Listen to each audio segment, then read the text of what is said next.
Jay Crawford, Adam the Bull, Garrett Bush, and so many big names, it would take me hours to say all of their names.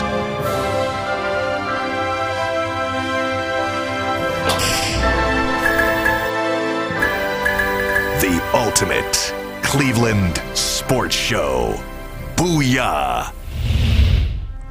No time to screw around on today's edition of the Ultimate Cleveland Sports Show. It's Tuesday. This is game week. We're going to spend 99% of the show today on the Browns, guys. Jason Lloyd is here. G. Bush is Coming here. off a holiday weekend. We can't even ease No, into not this. easy. Did you guys do anything? We'll ease in for a second. Did you guys do anything fun this weekend? Went to the pool. That was it. Pool No, in the neighborhood. Nah, Nothing man. fun. In the crib, sleep. That was it.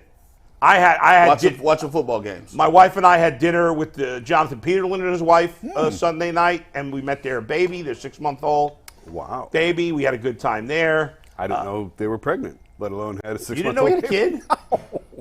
Just pop one out real quick on you. Yeah. Behind. No, and we had a nice meal there. We had pizza from, Saucy Brew Works. It was actually really good. Never had it. I wasn't. Ohio City? What's that? Yeah. Yeah, no, great not spot. there's another one out in Solon or somewhere out Okay. in that neck of the woods. But anyway, we had a nice time there. My son had a friend over yesterday. He went to the pool with some other buddies on Saturday. He did his first golf lesson I saw that. over the weekend. Saw that on the You're internet. setting them up for a lifetime of pain and suffering. Yeah, well, it's the way to do business, right? I can't do that, but apparently that's how you do business. But I don't know. But anyway, all right. So a lot to get to today. But before we spend an hour and 54 minutes on the 55 minutes maybe on the Browns, I got to start with this, guys, because I am so fed up with the Guardians, and I stopped. I only half paid attention to them for a couple of weeks, to be honest. Because the season, I got back into it after They sucked after you. the I knew y'all when was they sucked sucked me back back in. in. I when knew they y'all did the was doing waiver it. claims, Yep. they won that series against the Twins. Yep. And before today, yesterday, they'd been playing decent baseball. They'd won 3 straight series against pretty good teams. Yeah. But they were still 5 games out, right? Or was it 4 going into yesterday? No, it was five. It was Right, it was 5. It It was 5 games going out yesterday. There was still 5 games under 500. And I'm like, okay, you want me to take you seriously? You picked up these guys at the waiver deadline. Laureano's contributed. Calhoun's contributed. Mm-hmm. You got 2 nice relief pitchers here. Giolito's been terrible. But okay, maybe he'll pitch well tonight. And maybe you're at home, and you'll sweep the Minnesota Twins, right? Well, wrong. They gave up 20 freaking runs. 20 runs. And let me tell you something, and I know Jay disagrees with me. He's not feeling well. He's not going to be here. You absolutely have to take Giolito out after the second inning. I know it was 6-0. I know that the Guardians are not a good offensive team, but you have to me, 2 out of 3 is not good enough.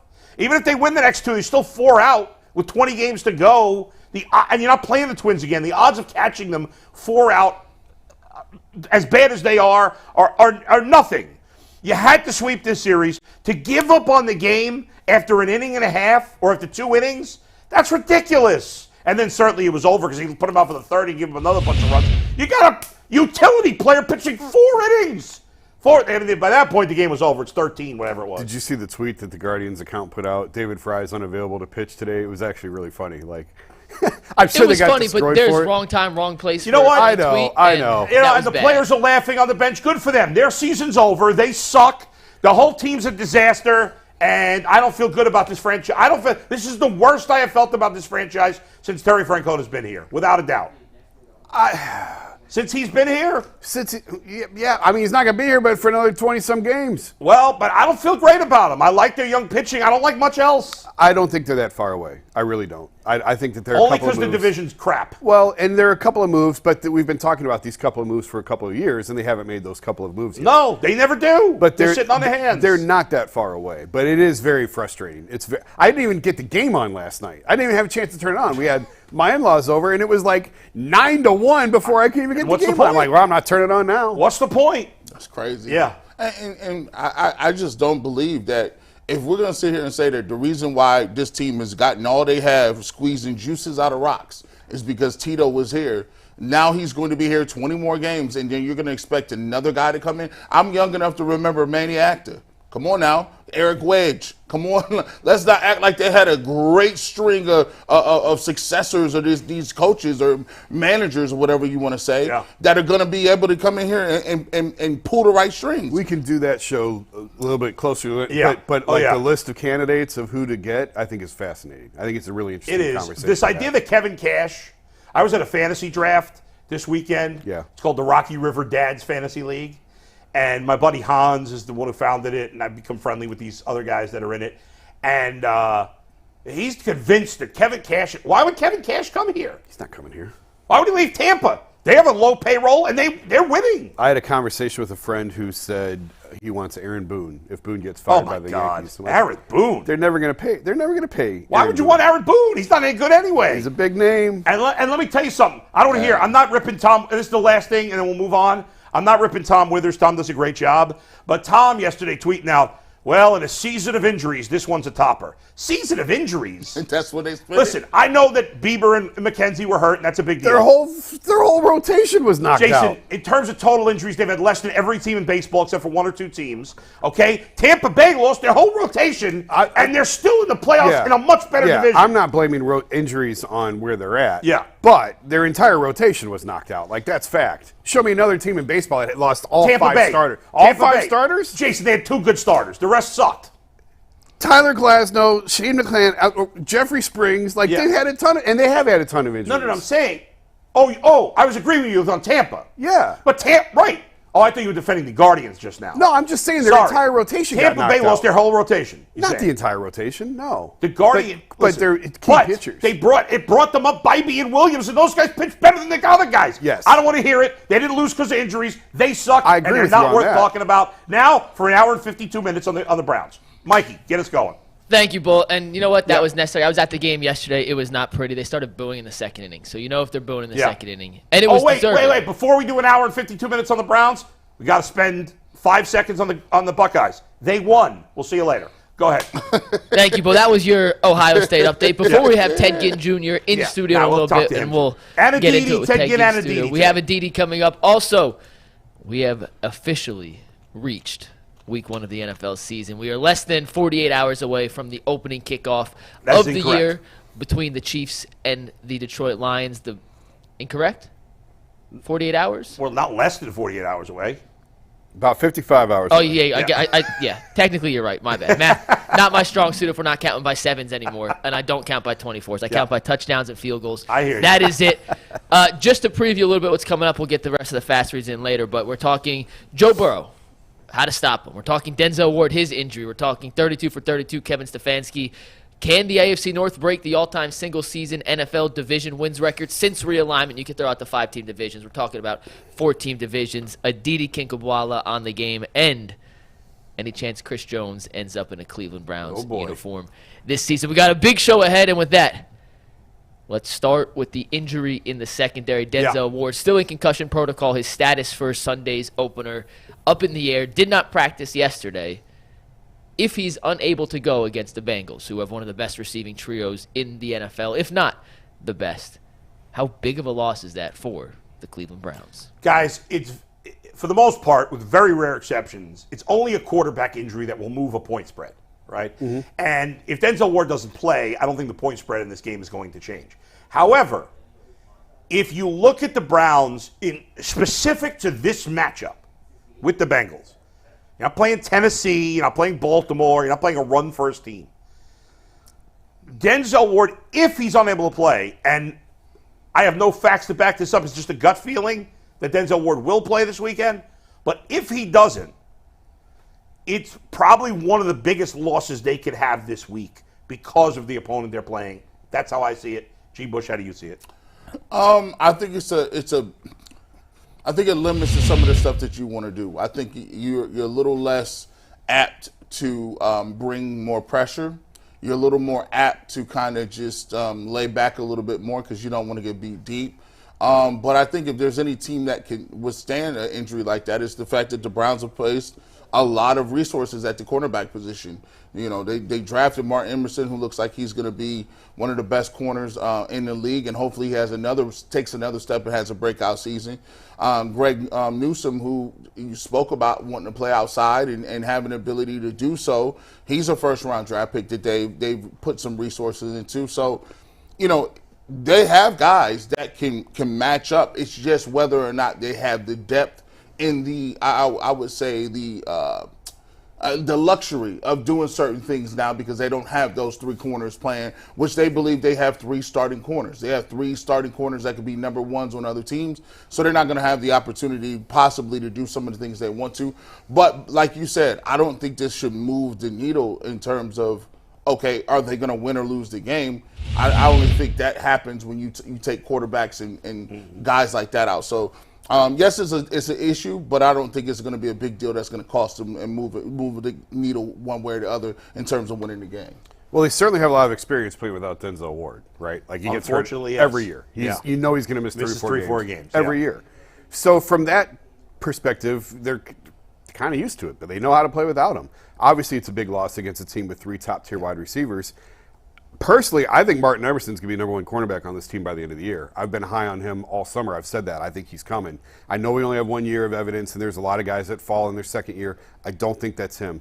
Just the way that he plays, his size, I love everything about his game. I think he's the number one cornerback on this team by the end of the year. So the fact that you could slide him over to Jamar Chase, I think negates a little bit of the Ward injury.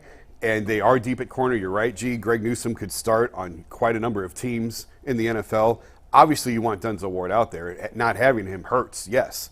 But I just think that they're used to playing without him at this point. I am concerned about Denzel. We've talked about that at length. I'm not terribly surprised he hasn't been cleared yet, just because of the amount of concussions he's had. Hopefully he's back. If he's not back by Thursday, Friday, I think you go on without him at that point. No doubt. Yeah, I mean, if he doesn't practice by Thursday, then you start wondering. I think the thing is in this match, like, Denzel Ward's played very well against the Bengals. Yeah. He's played very well against Joe Burrow. He had the pick six in Cincinnati, right? He pick sixed them. Yes, he did. And that was a game-changing play. Absolutely. That was a game. Well, who knows how the game would have went there, but like the Bengals had been moving the ball, and he just pick sixed them, and they fell apart after that, which we don't see. Yeah. Now the Browns have played better for whatever reason, matchups, whatever they are. The Browns, and I'm not even going to include Burrow's rookie year, because his rookie year, the Bengals were not any good. But in the last 2 years, against Joe Burrow, the Browns have still gone 2-1 in the last 2 years when the Bengals have gone to the Super Bowl and the AFC Championship game. I would say, as someone who watches the Browns every week and someone who watches the Bengals every week, that the Browns have played better football against Joe Burrow and the Bengals than any other team. I can't really explain it. There is no explanation like for it. This year it would make sense because I think the Browns are really good this year. The last 2 years the Browns weren't very good. Yeah. But they played great against the Bengals. Now, the last time they played, the Bengals won the game. The game was in Cincinnati. He hasn't won in Cleveland. Is there something in his head? I don't think so. Is it just something about this matchup?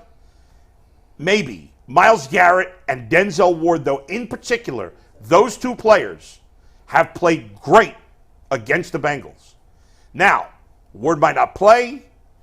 Myles Garrett is dealing with Orlando Brown this year, which is, now listen, I still like the advantage for Myles Garrett against any offensive lineman, but Orlando Brown is the first player the Bengals have had at left tackle that's at least in the stratosphere of Myles Garrett, as opposed to the other guys who are miles and miles away.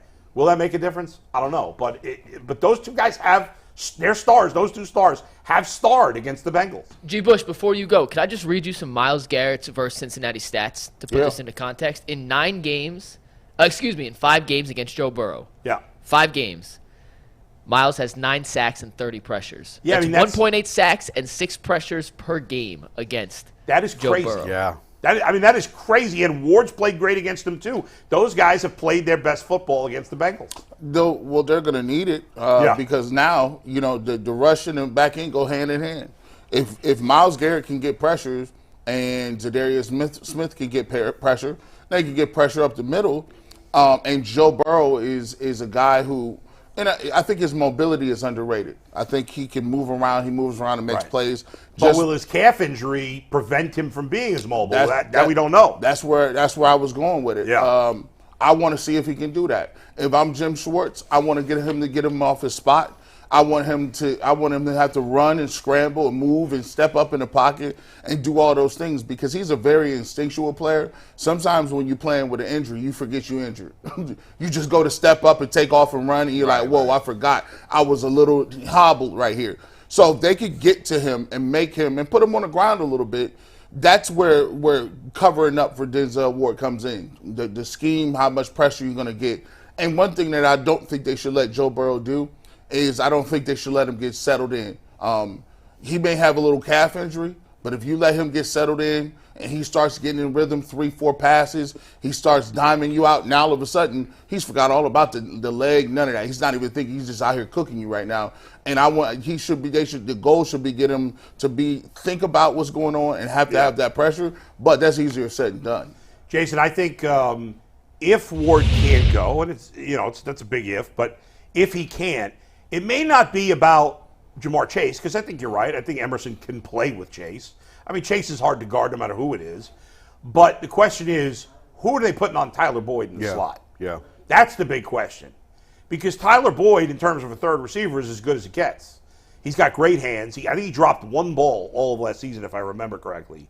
Like, the guy doesn't drop the ball. If he gets it thrown to him, he's almost always going to catch it. And they don't really have a slot answer if Denzel Ward's not playing. I mean, not many teams have a good fourth corner. They may have a slot answer if Newsome stays in the slot, but then it comes down to who do they put on the outside. Okay, that's fair. But then that guy's got to deal with T. Higgins. And that's even a more difficult challenge, and that's where the guy they just picked up from the Chiefs, is he already CB4? Well, I doubt it. Because A.J. Green was the guy running in that spot. I mean, is Mitchell still in the protocol?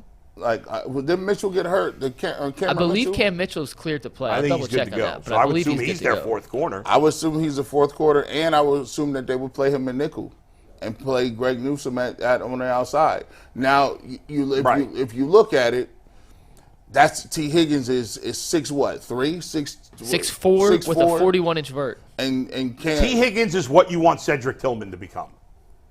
Yes. Right? I mean, he's got that type of game, doesn't he? That type of body. And plus, but Greg Newsome is one of the shorter corners that they have. Yeah. He's 5'10".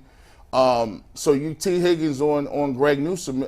It all depends on wherever you want to go. Do you want T. Higgins or Tyler Boyd to get the rock? They may say, look, we want to stop the big play from T. Higgins because he can catch jump balls in the end zone. He's a guy that can spread the field. And to be truthful, he has more more of a stature than even Jamar Chase has. Right, physically. Yeah, physically. Yeah. So we'll see. It'll be interesting if they just line up a play, or do they got guys that are going to follow guys all throughout the game? Yeah, I mean, the Browns. What's tricky for Jim Schwartz this week is he doesn't know. I mean, maybe they do know. Maybe they know already whether he's going to play or not, and they're just not saying. That's entirely possible. But in a way, don't you have to have two game plans to some degree, whether Denzel Ward's going to play or not? Yeah, I think they probably do have a pretty good idea by this point if he's going to be cleared in time or not. Right. But yeah, I mean, I think you want to try and neutralize T. Higgins as much as possible and let Tyler Boyd beat you. Like, if it's me, and I'm going to take my chances with their number 3 guy as opposed to their top 2 guys. Yeah. Now the Bengals, Joe Mixon adequate out of the backfield in terms of catching passes. Yeah. He's not great, but he's not bad. They got a new tight end this year. They always seem to have a new tight end every year. This year they brought in Irv Smith Jr., who was with Minnesota last year. He's been a guy that they were high on him in Minnesota for a couple of years, and he could never stay healthy. He's healthy right now. He has no proven. He's unproven, but one of the things I do look for, Bull, is the screen game. Screen game is going to be. They like to hit Mixon in the screen game. Yes. The screen game is something that when you run what the Browns run, screens are going to be available. That's wide. That's screens, tunnel screens, bubble screens, screens to the running back, draws, delayed handoffs. All that stuff is in play. And they like to hit Jamar Chase with screens. Yes. And try to get him cooking. in space quickly. Because if you miss a tackle out there and it's one-on-one, it's over. He's you know, and those are the quick little things that they can do, especially with the speed that Jamar Chase. And people forget Jamar Chase was hurt last year. He was hobbled a little bit. He missed how many games? 4. Yeah. He came back and was able to play. But I mean, you know, when Jamar Chase is on, he has the ability to catch a slant, and he splits the safeties. He's to the house. So that's the threat that it causes you a little bit. When you play them on the defensive side of the football. This is going to be a fun game Sunday. Very I can't fun. wait. I can't wait to watch football. I can't wait to watch the Chiefs and Lions Thursday. I think that's going to be a fun game. Go ahead, Mike. Yeah, there's some really good matchups coming up this week. Football is back. It feels so good. I got a question for you. Then we'll do a fast read for PCC. Then we'll move on. But as of today, it's Tuesday. I know it's early. A lot can change. But do you expect to see Denzel Ward in uniform playing on Sunday? Yes or no? I'm saying yes.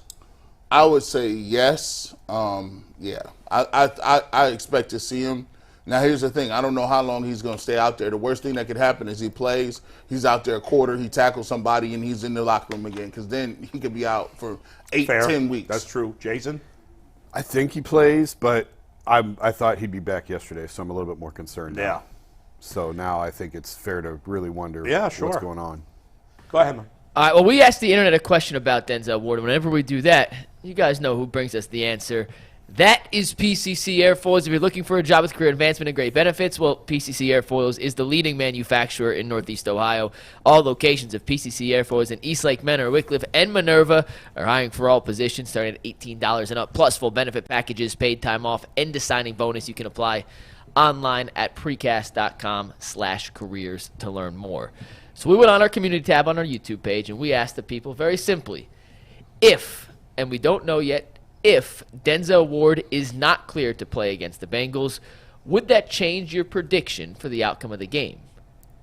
80% says no, we still beat Cincinnati with or without Denzel Ward. You could lose Deshaun, Miles, It doesn't and Denzel matter. Ward, and they would The still say they're going confidence to level win. from Browns fans Yeah. right now is through the roof. Yeah. They have now taken the soul of Coach Prime.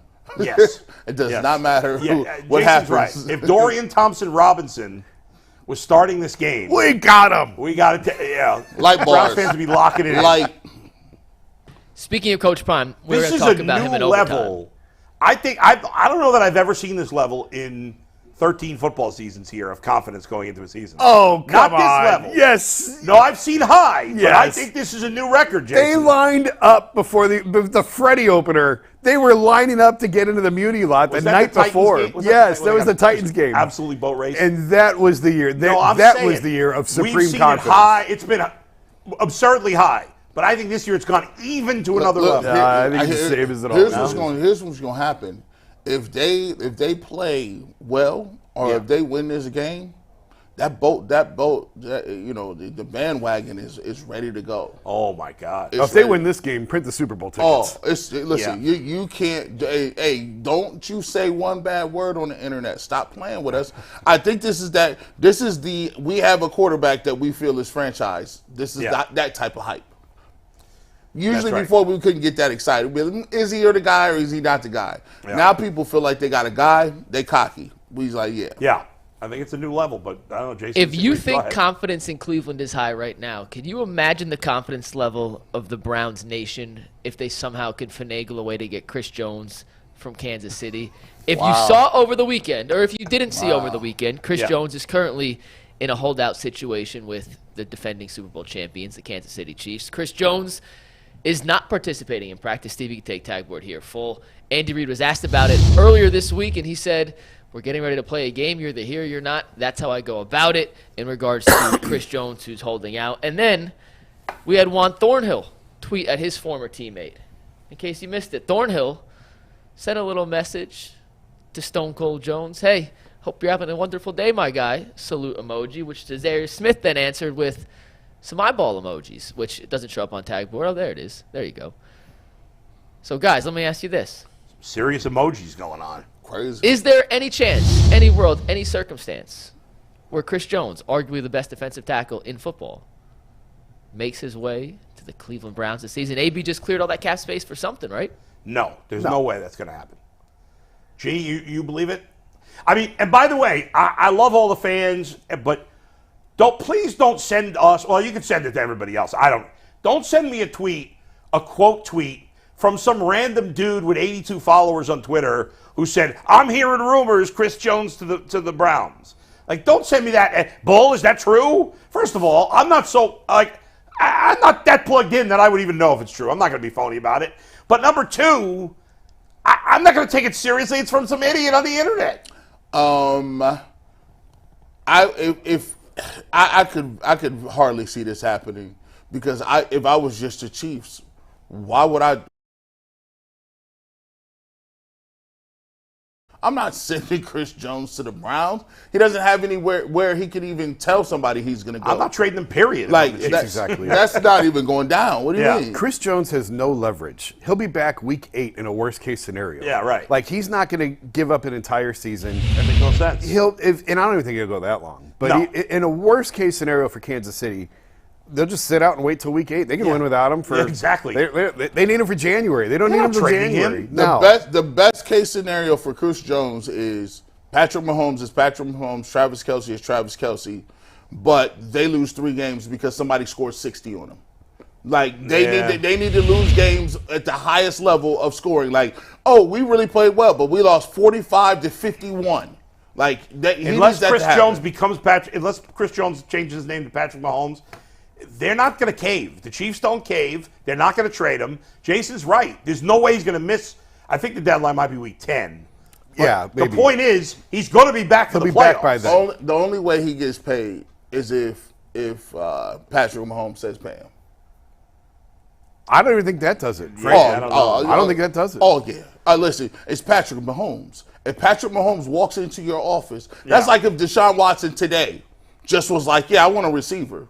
The Browns would think about it. But that's different because that's an offensive weapon on his side of the ball.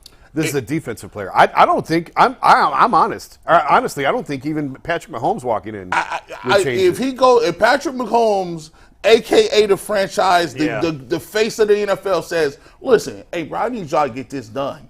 But if he was going to say that publicly, wouldn't he have done it already? Yeah, but he's not going to do it. So it's not going to happen. That's the only way it happens. Listen, it'd be great. If the Browns could get Chris Jones. Just for the sake, and once again, I'm with you guys, there's 0% chance. We had to ask because sometimes we have to answer the internet rumors to set the record straight. The defensive line of Myles Garrett, Zadarius Smith, Chris Jones, and Dalvin Tomlinson. That's not bad. Oh, boy. Yeah, Chris Jones is better than every Browns defensive lineman not named Myles Garrett. And he's pretty much just as good as Myles Garrett, isn't he? No, I wouldn't put him in that All right, class. A pinch below Myles Garrett? Myles Garrett had 16 sacks last year. Chris Jones had 15.5 from the defensive tackle position. Stuff. I mean, they're both elite. He's not far from Myles Garrett. Of elite. He's one of the top 10 defensive linemen in the league. Top 5, probably. Yeah. Certainly top 10. I mean, Chris Jones, I would just watch the AFC Championship game. Now, if Chris Jones were on the Browns, then yes, they would then have the best defensive line in the league. They would have bold statement there, Bull. I was like, really going out on a limb. You have the best defensive end and the best defensive tackle. Well, the second best defensive tackle. I mean, I guess. You got to go Aaron Donald once. Good gracious. Real quick, and we'll wrap it up with this, but just to have some fun, what would it take to get Chris Jones? In a world where they trade, and mind you, they don't even have a 1 next year. How old is he? He's 28. I believe I'll double check. He's even younger than I thought he was. I thought he was 30 already. I thought he was in his 30s, too. He just turned 29. Okay. Just turned 29. I mean, you'd have to give up 2 1s, wouldn't you? I would think so. At least one. I'm not giving up At least 2 one. 1s. 2 1s is only for First quarterbacks. Of all, again, why would the Chiefs trade him? They're not. And didn't the Raiders get 2 1s for Khalil Mack? Yeah. They got 2 or 3. Yeah, Chris Jones is better. Yeah. It's probably. At that time, Khalil Mack was Khalil Mack. I think you pay. Listen, for me. Well, okay, so it's equal. For me, I think you would pay, like, if you, okay, I would pay 2 number 1s for Michael Parsons, but I wouldn't pay 2 number 1s for Chris Jones. I don't know. I'm saying, I think that's what it would take. Especially because, think about it, with Khalil Mack, you would trade with the Raiders, right? That's a dumb organization. With this, it's the Chiefs. They're not trading him for pennies on the dollar. Yeah. I think they would take until proven otherwise. They're the best organization. I would say it would probably take a 1 and a 2. At least. I think it's 2 1s. Yeah. But again, it's not happening. Not happening. Go ahead, Mike. Not happening. Got a fast reader. Then I have a poll result to read for you guys. Okay. But I just want to remind you guys that the Cleveland Browns postgame show Yeah. featuring myself, Earl, and G. Bush is officially launching on Sunday at the 2-minute Is Earl going to get off the warning. mat for this? We don't know.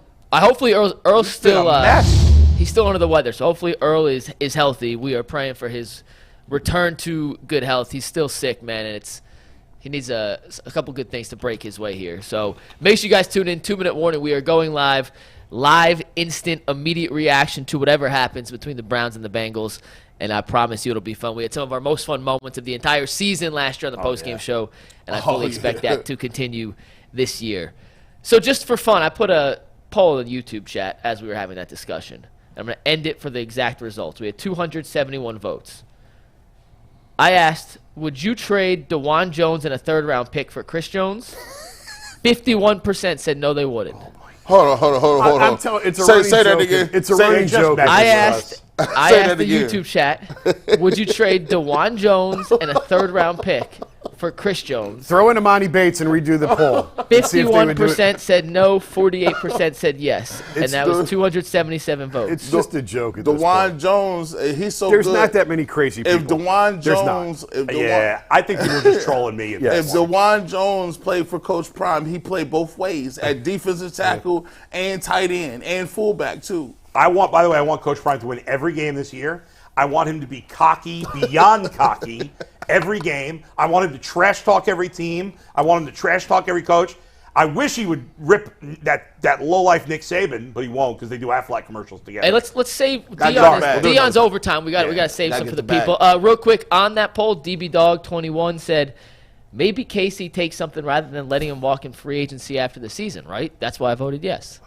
So that was at least one explanation. He's a free for agent that. next year. He's in the last year of his deal, but they'll get something. They're not going to let him walk. Oh, They'll get something. By the way, okay. even if he did walk, they would get a compensation draft pick.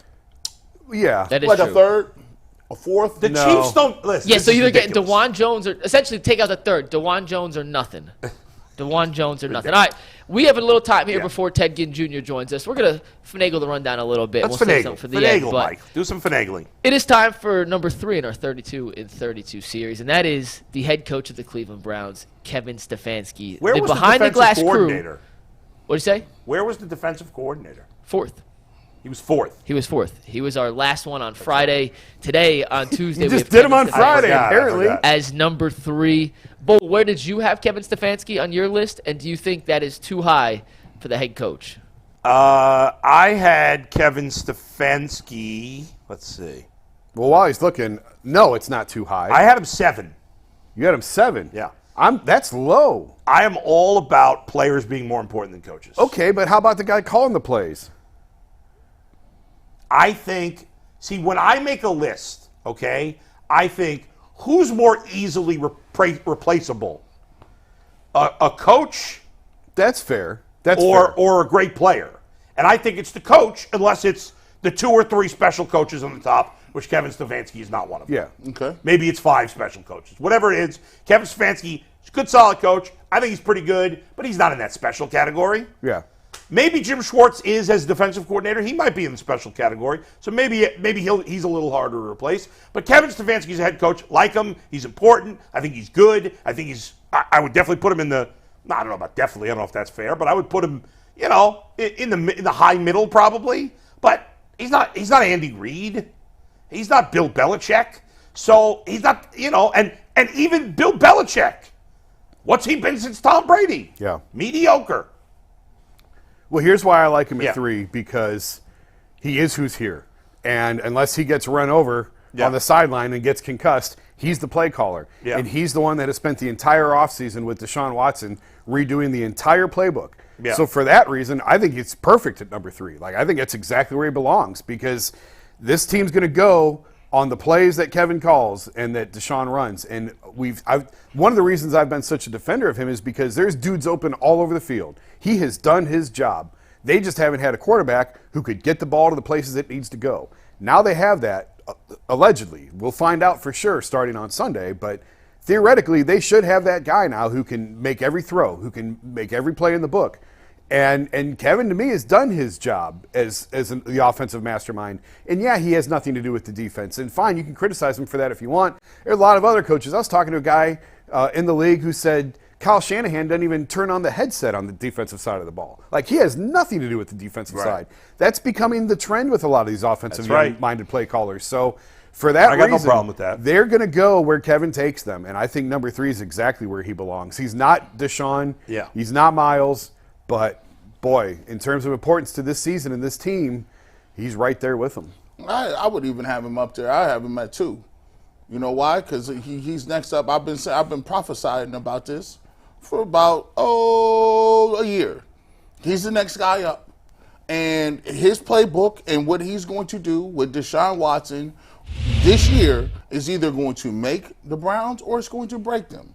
It's all about what he's going to do and how he's going to move with it. Yes, he's schemed people open before, but some of those people happen to be tight ends. Yes, he's done some decent things with quarterbacks that are marginally, better than the mean of the quarterback position in the NFL. That's cool. Now we want to see what you do with somebody that's prime time, that's somebody that has that has the arm, has the intelligence to run a different type of style playbook, where now we can run and we can get into what we would call the 21st century. We're no longer in the dark ages or the stone ages, moving the ball up the field 5 yards at a time.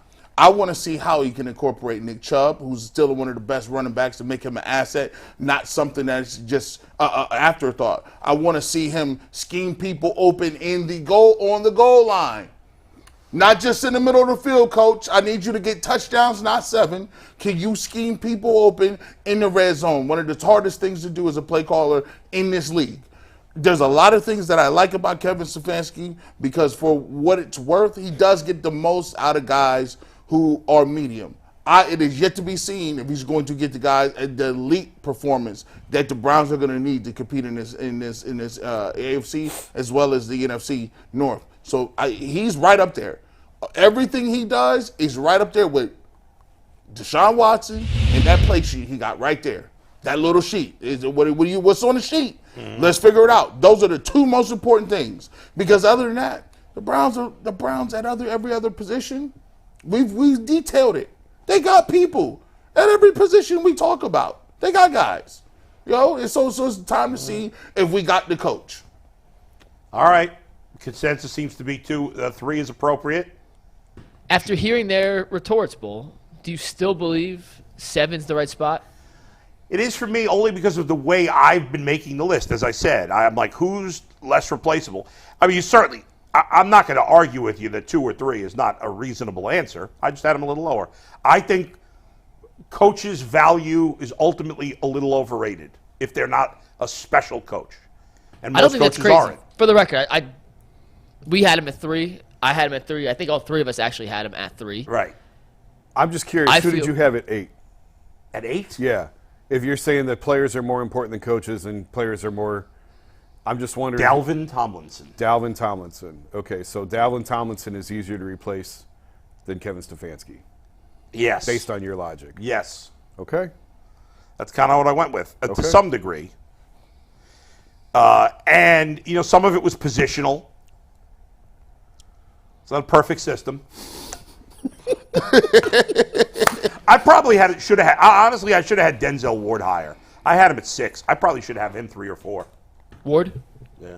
Yeah, well, that, obviously, his stat is still up in the air for the game. But Stefanski, one last thing on Stefanski, I think G said it best there, but the ingredients are there for Stefanski. Now it's a matter of, can he be the chef to turn ingredients into a 5-star Michelin dish. If he doesn't make the playoffs, though, let's say the Browns, and I know they're extenuating circumstances, 10-7, whatever, but as Ted Ginn there's no excuse the Browns have to make the playoffs this year. Will he be the coach next year? Yes or no? While we bring in our next guest. We got Ted Ginn Jr. here. If they do not make the playoffs. Would they what? Can Kevin Stefanski keep his job if probably the Browns don't not. make the playoffs? If they don't make the playoffs, Kevin Stefanski's probably getting fired. Now, they go 10-7 and lose on a tiebreaker. Like, there's a lot of gray area in this. I think if they went 10-7 and lost on a tiebreaker. Now, G's been consistent on this. But no, he wants him fired. Last week, you agreed with me that, 10-7 lose on a tiebreaker. I think if he goes 10-7 and loses on a tiebreaker, he's probably going to keep his job. And people are going to be pissed. And I get it. But there's really no excuse. I get that the AFC is loaded. I get that the North is loaded. But so are the Browns. Yeah. Now, they're less proven than some of the other teams, but not all. Yeah. Outside of the Bengals, the Chiefs, and the Bills, The other teams that are competing with the Browns, they have as much to prove as the Browns do. This is a cop-out, but I need to see it because if they lose another game like they lost to the Jets last year, he's probably getting fired. Like if you lose 100%. games because you completely unravel in the last minute and a half, he's probably gone. Yeah. But if you have a ton of injuries and you lose on a tiebreaker, there's just too much gray area to sit here and say definitively yes or no. I can't say it definitively personally. He can. But I think there's a 95% chance he's fired if they don't make the playoffs. I can't keep seeing the Jaguars be good and be terrible and be good again. An expansion team. Yeah. This is an expansion team. They play in a crappy division. I don't care. You don't care. It's an expansion Fine. You team. don't care. They've been around for 30 years. And they've been better than you for 30. You're an expansion team. How do you keep letting an expansion team be bad and then turn good, get Blake Bortles, go to the championship, then get bad again? They went to the AFC Championship with Blake Bortles. Think about that. That is insane. Think about that. And we're just sitting here and talk about 10-7 again. Yeah, let's go. No, we can't do it. Make the playoffs. I don't want to hear anything else. They'll be the key. Browns fans are good at making excuses for their team, but there's none this year. Go ahead, Mike. Now, hold on. If Deshaun Watson gets hurt, well, that's a different story. Well, that's what I'm saying. Yeah. And if Deshaun Watson get hurt in 6 games, that's a different story. Then I gotta There's a couple of fall back. Crazy circumstances. All right, go ahead, Mike. Let's bring in Ted. As we bring in the fastest guest we've ever had in studio in the history of the Ultimate Cleveland Sports Show, I want to remind you guys beforehand. You want to race him? It's probably true. Ted Ginn Jr. race is him? absolutely the fastest guest we've ever had in the studio. While we get Ted Sabathia? Ginn hooked up, let me remind the good people out there that there are 2 different tiers of memberships for the Ultimate Cleveland Sports Show. For $1.99 a month, you get all the starters tier perks. Those are loyalty badges, custom emojis, and members-only community posts. For $4.99 a month, that gets you all those same starter tier perks, plus overtime videos, discount codes for merch, and much, much, much more. I believe we have Ted Ginn Jr. hooked up, ready to rock. Now, and with that, we Now, did Ted, have, we had welcome Marquise in the legend. I just said that. I was but just he going to wasn't say in that. studio. not in studio. Not in That's studio. different. Could you Okay. take him right now, Ted? Could you? We about Right now? We about at the same level. You about the same level? Yeah. How you doing? I'm great. How y'all doing today? Could you beat Bull in a race? Oh, stop. All right. If you gave him a We're not 20-yard gonna start. No, no. Let's just stop. 40-yard dash. No. I have to go 10. You have to go 40. Who wins? Me. I love it. I think we proved that I could do it. Scientifically. What's your 40 right now? Me? Probably about a 4, 5, flat. Still. Can I do a 4-4? Can I do 10 yards in 4-4? Well, we did time you running 10 yards. We did an overtime segment on Ted, it. Did I he do did, it in He 4-4? did 10 yards in 3.9 seconds. 3.9. Ooh. That's a 14-second 40, I don't look Ted. it. Now we did have Anthony Gonzalez on, right? And I want to see if you can confirm this. Anthony Gonzalez said he came in, he came off Capitol Hill, came down to talk to us. He said, look, if Ted does not get hurt against That's Florida, right. We talked about this. they was dead in the water. He said they had a whole game plan where they was going to spot shadow you everywhere, and you got hurt with the foot injury. They tackled you. I'm still mad about that. I lost a lot of money, Ted. Yeah. Lost a lot of bread on Well, that. you know, 7-Eleven, that's what we call each other, 7-Eleven. You know, we always open. You know, but that game, they was going to let me free. You know, Troy had won the Heisman. You know, we had beat Michigan. You know, we had everything lined up to give me the Teddy Ginn show. And that was going to be exciting. I was playing quarterback. I was throwing balls around. They were going to let me be the #1 pick that I was for them. You know what I'm saying? Coming out of high school, and you know, I tried to show you guys by opening up the kickoff, and you know, we had fun doing that. Did they make Roy Hall walk home from the stadium to Ohio after that? No, they didn't. Because that's who tackled you in the end zone and got you hurt. Yeah, but you know, if you look back, Roy was the first person to all the celebrations. So Florida couldn't tackle him, but Roy Hall did and hurt his ankle. Do you miss being in the locker room? Yeah, I mean, I think that's the biggest thing about being in any sport, but playing football, being around 110 people or 85 people in the NFL. You know, 75 people in high school, 30 on a little league team. You know, me coaching little league now. I was talking to my kids, and I was like, I've been in a huddle from 6 years old to 38. You know, almost 29, almost 30 years of, you know, dependent on another guy. You know what I'm saying? Right. So this is like my life. This was my life. So, just having the conversations and, being the OG, being the baby, changing from a rookie to the oldest guy in the room in 1 year. It's just a lot of different things that come into being in that locker room. The program your dad has built at Glenville is unbelievable. And the pipeline of talent that you guys were sending to Columbus for those years, you, Troy, Dante, Jamario O'Neal. It is incredible. How was he able to corral that much talent at Glenville? Well, it just started our inner city. We got to big up our area that we're from. There's a lot of diamonds in the rough. There's a lot of guys that's there that, need the opportunity but never gets it, And my father figured out the game plan when we was coming up, taking us in the vans and going around to all the big colleges and only staying for an hour or two and getting out of there. And that night we'll be somewhere else. We stay for an hour or two and we out of there the next night we somewhere else, and that became a culture for us, and once I was the little guy in that situation to the Pierre Woods and the Cedric Bakers and Frank Needys and the Chris Charlestons and different things like that. So to watch them guys go do what they did, it just made me just want to eat it up. I met all the guys that you see as the big time coaches now. I met them at 13, 14, almost 12 years old, Nick Saban, Urban Meyer, Jim Tressel. And ain't nobody that you can really name that didn't come through our door or sit at my house in the basement, what I'm saying, when they was at Bowling Greens and Kent State and Youngstown and different things like that. I watched people eat my mama food, you know what I'm saying? Yeah, for real, you know what I'm saying? And not knowing that we all was going to be the people that we are today, we just didn't know that. You talked about coaching Little League football now, giving back. Talk about your decision to do that. Well, my program I've been running, it's called Ginn Elite Sports. I do football, basketball, track, and cheerleading. Off the field things that we deal with too, with the mental health and different things like that. But my program been running basketball. My godson is about to be 22 this year. So we started with him when he was in the 4th grade. So that was basketball. So I'm a little bit over about 14 years with that. My football program is going on 7 years. My first group of kids that I have right now are sophomores from my dad. They played I have 5 sophomores that played for my father this year as starters. So my program was a big shock for me this year because I watched it from the far for so long. You know what I'm saying? For the last 2 years, I've really been hands-on with it since I've really been home.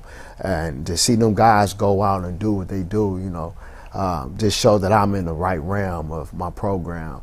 That I'm telling the kid that if you listen to what I'm saying to you from 7 to 14, by the time it's time to really put it on and you go out there and you really have to, start the life that you start for yourself, you don't have to wait till you're a junior or a senior. You can walk in as a freshman or a sophomore and really get it done.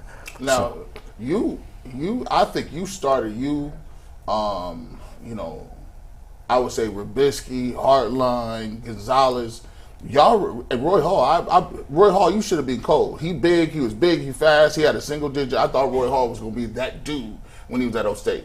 But needless to say, y'all kind of started that receiver thing. I didn't think Tressel was going to open it up for you because he started moving you around, putting you in different positions in the backfield, kind of like it was almost like, wow, this is kind of a precursor of what they do now a little bit now with their athletes. But I never foresaw Ohio State becoming a receiver school. You look at the guys, Jackson Smith, Olave, Chris Garrett, or Garrett Wilson, and Marvin Harrison Jr. Do you feel like y'all was on the forefront of that, especially back then when, football was you wasn't throwing the football around. You was a 2-receiver type deal. I think that came in Tresh seeing that over the years, he started bringing in more and more people from the hard lines and the people that came in after me, you know. But it was just moving that type of way from Jenkins. If you start seeing from Mike Jenkins how, you know, we were starting to open up the playbook, but Mike Jenkins didn't have another threat with him, you know what I'm saying? So as we came in, you know, I was supposed to be playing corner anyway, so that's what we forget, you know. I always understood, because I went to McKinley. Yeah. And they always talked about you running hurdles, and my brother played against y'all, and y'all tore their mouth out. It was bad. But here's the thing, like, they was like, you was supposed to be playing corner. And I'm like, how did that transition happen? Like, you just in camp and all of a sudden you catching passes. Well, you know, I came in as the #1 corner, but I was still a top guy on offense, you know what I'm saying? So when I got there, you had Dustin Fox and Ubaldi and Dante Whitner and Nate Siley and Tyler Everett. And you had guys that, Chi-Chi, like you had guys that was really like put their dudes in, that sat behind the Dawsons and the people like that, you know, it was a wait your turn type situation. And with me, it was just a little different because of the stature of I came in as. I was the #1 player in the country. Only person that was better than me was Adrian Peterson. Like, you get what I'm saying? So it was like, how could we just redshirt this guy or not play him on the field? You know what I'm saying? Because I was little. I was 165. You know what I'm saying? So watching what they did with Gamble, you know what I'm saying, for those 3 or 4 years that Gamble was there, you know, and how the defense really, how the offense really sent everything his way on defense to get him tired for offense, you know what I'm saying? So they already had a game plan on how they really wanted to do it. Trash already had a map, you get what I'm saying? And then with my size not being capable to go out and have to be a front runner of a tackle, of pulling. Now I'm first at the point, you know what I'm saying? I'm too little for that. Now they got the edge. Now they got different things that I just wasn't ready for. You get what I'm saying? So they knew that I was good with the ball in my hand. So they gave me 10 plays, and I ran nothing but slants, goals, and screens for the first 3 weeks of my freshman season. You know what I'm saying? And then that's when I came in NC State. And they started me, and Justice Wick threw a slant, but he looked my way on the slant, but didn't throw it. And, you know, back in the day, they could just come right downhill there. Yeah, right. I came to the sideline and said, Tress, you're going to have to take me out till I learn. So I learned the whole playbook, because I'm just only running 1 or 2 things, and they own it. Yeah. That was the first time I really realized, like, oh, I got to do something different. Yeah. Like, you know what I'm saying? Because I'm just coming in, and this guy just sitting there looking dead at me like, you better not run this slant. And I ran it. But Mikey McNuggets, go ahead. Yeah, and if you like these stories from Ted, just a reminder, Ted will be the Buckeyes post-game analyst for their games when it's on WKYC, so you'll be seeing a lot of Ted Ginn Jr. breaking down the Buckeyes. Ted, appreciate you coming on. I do have a question, though. When I think of you throughout your career, you were the ultimate playmaker. It didn't matter if you were returning a kick, catching a pass, a handoff, reverse. You found a way to get to the end zone. In your opinion, and you can't put yourself on this list, who's on the Mount Rushmore of the best NFL playmakers of all time? Ooh. Well, you can't. Tough one. Well, the ultimate guy you can't never forget about is Deion Sanders. Yeah, of course. Are you enjoying watching him in Colorado, by the way? Yes. I mean, it's awesome, isn't it? He's showing a blueprint of basically what I seen of what my dad did for me. You know what I'm saying? Yeah. He's just walking his kids through life, and you don't have nobody else better to do it but your dad. You know what I'm saying? So it's just a whole different scenario of things that goes with that Colorado stuff. You know what I'm saying? With Deion, that is just a great deal that's going on. Whoever don't like that is a bad person. Yeah. You know what I'm saying? So you got Deion on the list? Deion. Yeah. I can't forget my dude Charles Wilson. You know, good one, man. even though he's, you know. Yeah, he is. Yeah. But he's legit. Ohio guy.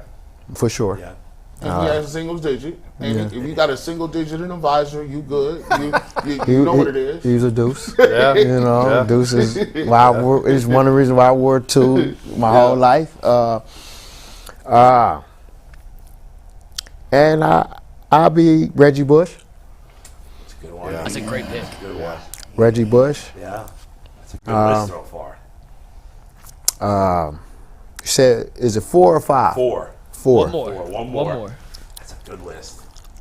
I put him on the spot too. Yeah, I didn't give him any more. tricky. That's a Come bad up with job that out of me, list. Ted. I apologize. Well, you might And the X Factor. Deontay Hall. Oh, yeah. That's a great list. That's a great list. Did you know you were the fastest guy on the field at all times? Yes. Because I was the smallest guy on the field at all times. So I had to play with that. Like, I had to deal with both of that. Like, you know, I can't take a hit because they might knock me out. You know what I'm saying? Yeah. So I got to run as fast as I can Yeah. so I don't take this hit. Yeah. You know what I'm saying? Yeah. And it just, it kind of grew with me after Pierre Woods hit me in practice my 9th grade year. You know, because we used to steal Pierre Woods.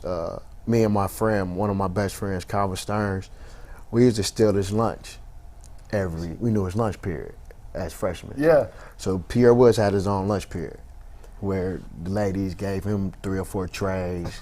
He'd get 12 cookies, 4 milks, 2 juices. Like, Well, yo, he grubbing all by himself. So me and my friend used to, our lunchroom had 2 doors, and we'd come in the 2 doors, and he'd be sitting there like, not today, little Ted. Not today, little C. Like both our names was little. Yeah. Like, Yeah. you know what I'm saying?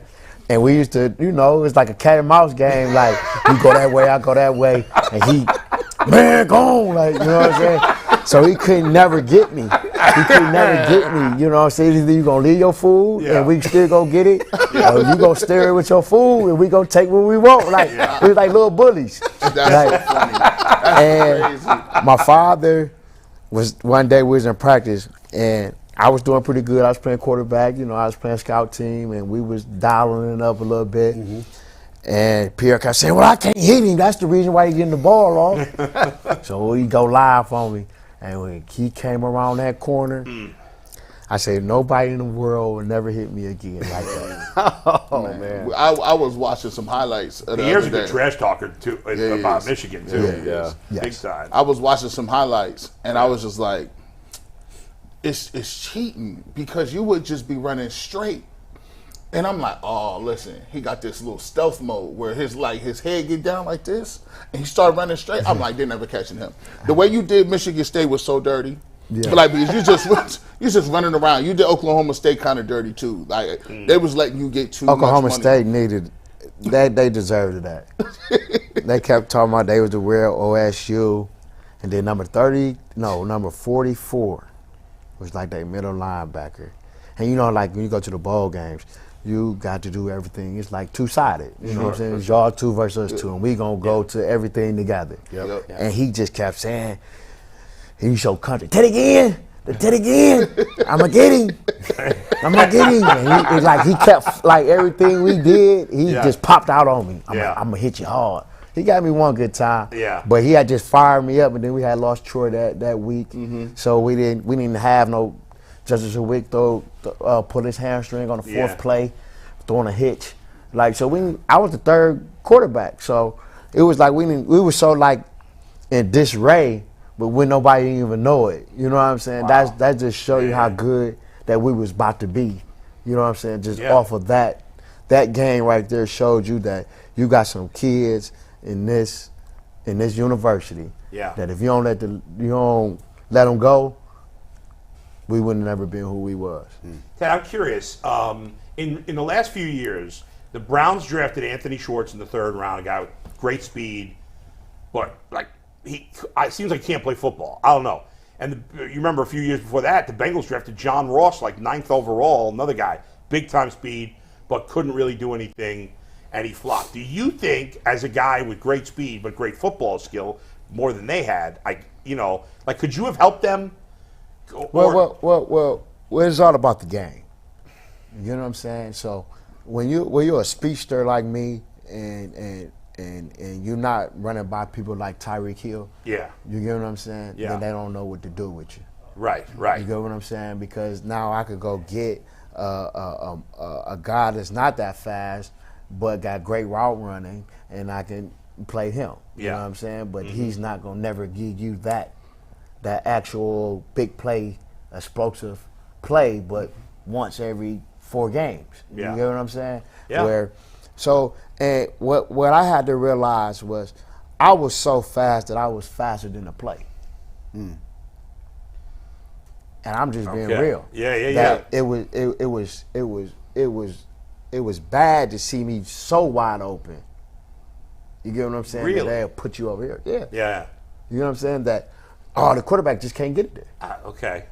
To, Wow. to Bull's point, though, I think he touched on something fascinating. For track guys and Schwartz, can you teach a fast guy how to catch? Right. Because the NFL is intoxicated with speed. Yeah. And He they're couldn't drafting these hold on to track the guys, ball. but they can't catch the ball. Yeah. Well, because I went through this.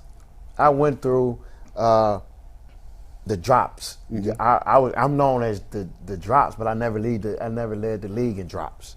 So I don't get it. You get what I'm saying? Now, I dropped big time plays in big moments that gave people the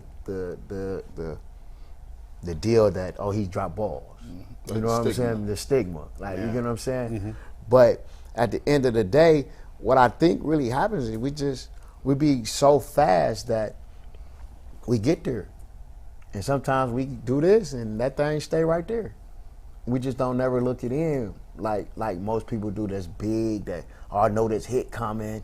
I know it's just a different type of genre that go on with 6'4" and 5'9", 5'10", fast guys. Like, we'll just do this so fast. Like, I got pictures where I'm like this, but I catch it. Then I got pictures where I'm like this, and I drop it. You get what I'm saying? Yeah. So it's not really an art. It's somewhere down the line, you're going to take heed in yourself, like, I don't want to be that person. It took me 7 years to do that in the league. Yeah. Right. I didn't get an opportunity to really showcase my talent as a receiver till I got to the Carolina Panthers that first year. Right. Yeah. You get what I'm saying? Yeah. And that was because Ricky Prohl, that was a receiver, right, fast guy kinda. Yeah. You get what I'm saying? Yeah. Told me, like, hey, dude, you can help us here. You're not just a punt returner or kickoff returner. You get what I'm saying? And then I had a guy like Steve Smith that was like, man, I'm gonna need you. So once you start seeing guys that really walk up and you take the outside people out of your life and you worry about the people that sit in the seats with you, then you'll go to work. Yeah. But if the people in the seats sitting with you don't believe in you either, then you kind of like on a lonely pedestal till he find a new home. Really quick, I want to ask you about this. You played for such a long time. I got guys like Mike Doss. I grew up with him, played ball with him in high school. And I asked him for the first time, I said, yo, how crazy was it when people started being like, hey, you got drafted in the second round and everybody in the hood knew how much you made? Yeah.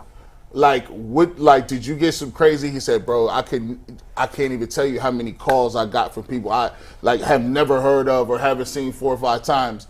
How did you grow from the time when you started and you got your first big deal? I think you were top 10 pick for the Dolphins, to how you grew and learned how to manage your money and make sure that you were straight at the end of your career. Well, you had to have a no man. That was my dad. So you said he shoot them right through Pops. Go to Pops. Oh, and then now you go pick and choose if you want to go talk to Pops or not. That's great. You get what I'm saying? That's crazy. So that was a deal, and then just doing the right things for the right people at the right time. You know what I'm saying? The community, the kids. Taking care of the right situations is the way that you go about that, and then you just can't ever stop being who you are. You know what I'm saying? A lot of people get money and they stop being who they are towards their family and their friends. And that was my biggest pet peeve. My family and friends got me to where I was at. So I'd have never played 14 years without my support system. And my support system was my wife, my parents, my kids, and this community. I mean, just being real. Like, I was a real open the door. I was the real pull the knob. I was the real real example of what this really supposed to be. So I couldn't mess it up in no shape or form, and it's still like that to this day. You know what I'm saying? I'm still trying to be the door to show people what to do when you ain't playing ball. You get what I'm saying? Because that's what our kids know. We the Ginns around here. So it's like I always been the door, and I always gonna be the door. So I just try to make sure that I do everything the right way that I'm supposed to do. Mike, before you wrap things up, let me just share. This is how big a dork I am. I have a spreadsheet for my 2007 Fantasy Football League rookie draft. And here you see Ted Ginn Jr. You probably can't see it. You were drafted 11th overall. Sorry. That's But, great. I mean, that's pretty good. 11th overall. We had, it was 48 You weren't that picks. far off. 11th over. You and Anthony Gonzalez drafted back-to-back ahead of Dwayne Bowe in the 2007 Fantasy Football League rookie draft. That's crazy. And the fact that I still have this list 16 years I don't know if On that's your phone. insane. That Quickly speaks to On you. my phone. That's And crazy he was behavior only by 2 both. slots off. Hey, we're gonna get That's Ted right. out of here That on was- this. Yeah. But Ted, I do have one final question Yeah. to wrap up here. I know you never played with Deshaun Watson, but you were in the league on the other sidelines for Deshaun for 3 or 4 years as you ended your career. What do you see from Deshaun as a quarterback and the skill set he has attached to that right shoulder of his? Well, first off, I like Deshaun Watson a lot. I was able to meet him before he even touched this league. You know what I'm saying? With playing with Carolina and the Cam Newton thing that they had going on, and I just liked him ever since then. And I hated that we had to play against him at Ohio State that one time. You know what I'm saying? But one thing that I can say that I always seen in him is he's a fighter. He's a fighter. He like to put things on his back, and sometimes that's a good thing and that's a bad thing. You know what I'm saying? Just like that last preseason game that he played in. I mean, he took 3 straight carries back to back. That's just trying to show the team, trying to show the community, trying to show the sports world that I'm gonna do whatever it takes to win this game. You know what I'm saying? Or to put on for the Browns. So I just think that we have a great captain, a great leader, a great fighter that's really running our wheel. And right before he left, I was at New Orleans, and he came in and he destroyed us. He had on the red spat. And once again, and the man with any colored spat is not to be trifled Yeah, with. he came in, he had his red spat on. He told me, I don't even know if he remember that. He told me, he said, "Yeah, I'm about to give y'all a run for y'all money." And I think we might have won by 3. Yeah. Like 7 seconds, I catch a pass, we kill a field goal, get out of there. Yeah. Ted, we appreciate you coming in, man. No doubt. Thank you for Appreciate you, spending man. time with us. Good luck covering the Buckeyes this year. That was fun. You're all in on the Browns? Yeah, I hope I'll be back. Yeah, we will definitely have you Oh, back. yeah, We no appreciate doubt. you taking Yes, the sir. time. Yes, sir. The great Ted Appreciate Ginn Jr. Yeah. Awesome to see him. Awesome, and we will have Ted back whenever he wants. That's an open invite for Ted to come back on the show. We appreciate it, Ted, and we're going to get you out of here and bring in Aditi Kinkhabwala in a sec. But as we do that, I just want to remind everybody that for $1.99, see if you want to take the membership graphic, but we get loyalty badges, custom emojis, and members-only community posts. That is for just $1.99 a month. That is the starters tier member. For $4.99 a month, that is a coaches tier member. Gets you all those same starter tier perks, plus overtime videos, member shout-outs, discount codes for merch, and much, much more as we continue to expand our membership platforms for the upcoming NFL season. And with that, we go from the fastest guest we've ever had on the show to maybe the shortest guest we've ever had on the show. That is the one, the only, the Aditi Kinkhabwala. What's up, Aditi? Aditi, You know, that's I'm probably not quite true. sure. Yeah, I don't know how I'm supposed to follow him, first of all. Yeah. A legend. And second of all, Adam, where would I be in your reporter fantasy rankings? In your report, you're number 1. First overall pick. Oh. You say Number that's one. next It's to not Jason even. Lloyd? It's a no-brainer. I don't even have to Yeah, do I'm any sitting prep for right that. here, but fine, whatever. Jason's That's cool. you're going 8th. But to be fair, Jason, I am a 5-tool player. I can do a few more things. So the versatility counts for something, right? And I'm willing to pay special teams. That's a good trait. You got to be able to move. Right. But, I was going to say as a rookie, but you're not a rookie anymore. But anyway, Aditi, this is it. Football is back. Thank God the preseason is over. And it's time for, no offense, I mean, it was good seeing you on the pregame show, but I'm much more excited to see you doing sidelines for the regular season games. I can't wait 2 nights to Chiefs, Lions, and then Browns, Bengals this Sunday. This is fascinating. I think 2 of the big storylines right now are Joe Burrow's status. We think he's going to play, but how close to 100%? And Denzel Ward's status, still in concussion protocol. These are obviously the Burrow one's a bigger deal, but that seems more certain that he's going to play. With Ward, we don't know. What do you make of both those situations right now? Well, and you're absolutely right. It's funny because less than an hour ago, I was just talking to somebody about Denzel Ward stepping in front of Jamar Chase and returning that interception 100 yards. You remember that? The November, it was the week that Odell Beckham left the Browns, obviously. That's right. The Browns, and then the Browns won in Cincinnati so convincingly. So I was just talking about that play and how much Denzel Ward really does matter and how the Browns defense is so much about that front, but also about the back end, the rush and the coverage together. It seems like Joe Burrow is good to go. It seems like everything that we've heard. Now, obviously, I was not out on the practice field in Cincinnati. I can't tell you with my own eyes, but all indications seem to be that he's good to go. I think that it's very, very fortuitous, let's say, for the Browns that their front is so disruptive, is so ready to wreak havoc. So perhaps it is fortuitous that they are seeing a quarterback who hasn't had any sort of preseason snaps and hasn't really been at full go for the last month.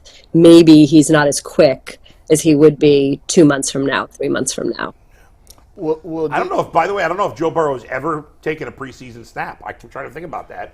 In 2020, there was the COVID year in 2020, so there were no games. Right. 21, he was coming off the knee injury. I'm not sure. Yeah. Last year he had the appendectomy. He didn't play. Right. And this year he had this. Maybe in 21 he played a little bit coming off the knee, but I don't remember. But he may never have played a preseason game. I mean, but it's also just about the preseason practice too, right? It's the reps definitely. in general, and it's not just. And you and I already had this argument last week about the speed of the game and getting out there and the operation and the lights on and all of that. I do believe there's value in that. I think that just not practicing is a piece of the puzzle as well, and it would be hard to argue and say, oh, he needs to work on his timing with Joe Burrow and with Jamar Chase and with T. Higgins and with Tyler Boyd, because obviously he doesn't. But there's still something to be said for practice. 100%. I mean, I'm better in the second hour that I'm playing tennis than I am in the first hour that I'm playing tennis. So, and the Bengals have gotten off to slow starts. Can I just give you that little non sequitur and talk about myself for a minute? Yeah, I like it. Please. Yeah. I broke a string on my tennis racket on Sunday. What are you slamming it into the ground? Are you like John McEnroe? No, I hit the ball so hard that it popped a string. Okay. Big hitter. Wow. Really, I should have sent you this picture before. I'm very proud of this. I'm very excited. Forget that pros do it every single day. I mean, I've never done that. You're like Robert Redford in the Natural. Now, was it a forehand or a backhand? It broke on a forehand, but I do have a nice backhand. I like my backhand, actually. I like my backhand more than my forehand. My backhand is terrible.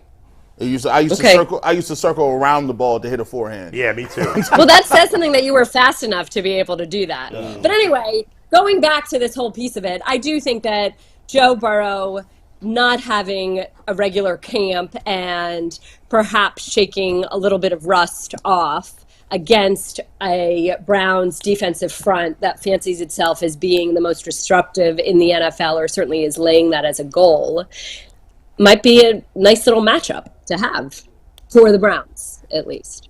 And maybe it's a completely moot point because Joe Burrow is just that smart and gets rid of the ball that fast. You've been around Deshaun Watson for, at least in the preseason, a couple years, and while on the sideline. Last week, they named him captain. Do you think that's something posthumous or something that he appreciates or has worked towards? And does that mean anything in his scheme of things to how comfortable he is and whether he will become more comfortable in the system this year? Yeah, I wouldn't diminish that at all. I think that it is something that he's taken very seriously. In the conversations that we've had, he's talked about being the leader and the unquestioned leader, and he won't ever say anything negative about Jacoby Brissett or having to share kind of a leadership role a year ago, but I think establishing himself as not only the unequivocal leader, but a good teammate, but a guy that his teammates trust in, someone that can sort of have the authority to speak to his teammates on the sideline however he deems fit, is all important, is all necessary. And I think it's a statement on how his teammates feel about him as well. This is not something that, is just arbitrarily being decided on from up high and being shoved down the other players' throats. Clearly he is. In some ways, though, I'm sitting here and I'm kind of throwing a lot of words at you for no reason. But the truth of the matter is like, he is the captain. There's no question. Anybody that watches this team sees that he's the leader of the offense. I want to pivot off the Browns for 1 second because we were talking earlier about Chris Jones. And every time a player there's a contract dispute, Browns fans think, trade for him, bring him to Cleveland. So we had a little fun with it earlier in the show, but someone as smart as you, could you put this to rest once and for all? Kansas City is not trading Chris Jones, right? Like, yeah, there's Chris no Jones is not. Chris Jones is not coming to No. Cleveland. He's not going anywhere. Aditi, I just want to let you know Kansas. on this topic, and this is very important. I asked the chat if they would trade DeJuan Jones and a third for Chris Jones, and 52% said they would not trade DeJuan Jones. That's what we're dealing with right now. So just make sure you know that information as you answer this question. Well, I mean, there we go, right? Clearly, the fans have spoken. They'd rather have DeJuan Jones. So there you go. Kansas City, they'll figure it out. It's interesting that there's all of these going on right now. Nick Bosa, Chris Jones, how will it all play out? I think that Kansas City will figure it out. I don't think that there's any doubt how Kansas City values Chris Jones. It's just figuring out how to best appreciate him in a way that he wants to be appreciated. Next year when his contract's up, that's when you appreciate him. Until then, you just wait him out. Yeah. You're right. What's he going to do? He's not going to not play the whole season. Then he loses his free agency. So, well, and that's where it's all far more complicated. When do you become vested and this and that? It's so hard to, I learned a long time ago, when you talk about somebody else's money, it can get a little dicey. So I will stay out of the advice-giving business and just say, I'm sorry, Browns, but Chris Jones is not headed to Berea. Should we talk about your salary? Would you prefer to do that? Actually, I did call Jason Lloyd off the record last week to discuss salaries in our industry. And I think that Jason laughed at me when I talked about whether I was grossly underpaid or not. We had a good conversation. We had a good talk. We did have a good conversation. I think where we left it as, you can believe your market is something, but if that's not what the market is, you're just not going to get it. That's how to sum up this industry completely. Unless it's Stephen A. Smith or a couple of others. And look, man, listen, they waited way to this point to get rid of affirmative action. What the heck's going on here? Did I just say that? No, you can't say that. Sorry, you can say that. Where's my money? I want more money. I want thousands. Not playing. Go ahead. Can I ask a Diddy question? Yeah. Of course. We're going to do this He's later in not the show. getting thousands? Wait a minute. Hold on. Go back. G No, doesn't get thousands. he's making millions He's in the here. hundreds? Is he in the tens? He was on Bill Simmons' podcast last week. He's making big time. He's a big timer now. Oh, stop. Listen, if that came with something, you know what I'm saying? I'm still waiting on that check. Yeah. Let's go. I just feel like, you know what? It's better if people think that you're being paid less because there's less scrutiny. Right? Yes. Like if we have a bad take, then it's like, oh well, whatever. Tegna's paying her $10. You know what? But That if is I have so a bad true. take, That is. think that I'm getting paid $1 million. Oh my God! That's not the just realest takes, it goes thing to I've athletes, ever too. heard. That's the good point. real. Like, it goes for athletes. It goes for everybody. I mean, your expectations. Yes. And, it's not right. Is a Yeah. lot of times tied to the amount of money a person thinks you make. When I went to the 100%. Athletic, people were like, "Screw you!" It was hilarious. It was like, "Who do you think you are?" Everyone loved me when I was at the Beacon. Go to the Athletic. Just a little newspaper. Yeah. Now he's a big timer making millions a year. Yeah. Yeah, that's right. Yeah, do you know? That's why he's doing Hey, pregame Adam, shows did you for know that he Browns. built his own house? Did you know that Jason built a custom mansion? Oh, I know about it. From scratch, from floor up. I know about it. Yes. Indeed, I thought you were on my side on this. I know he built this custom Oh, mansion, my no God. doubt. Yeah, we know that. There's tours. There's tours of the house. All right, now listen. Very Wait a minute. hoity-toity. No. Hey, people have been talking about how much the Athletic pays. That's been a conversation. No, we went to Jay Crawford's house for the Michigan game. Now that is a house. He's got it. Well, Jay made ESPN money when they were just paying silly Oh, money. my Live. God. I'm over here eating the same meals that Diddy's kids. I'm eating Easy Mac.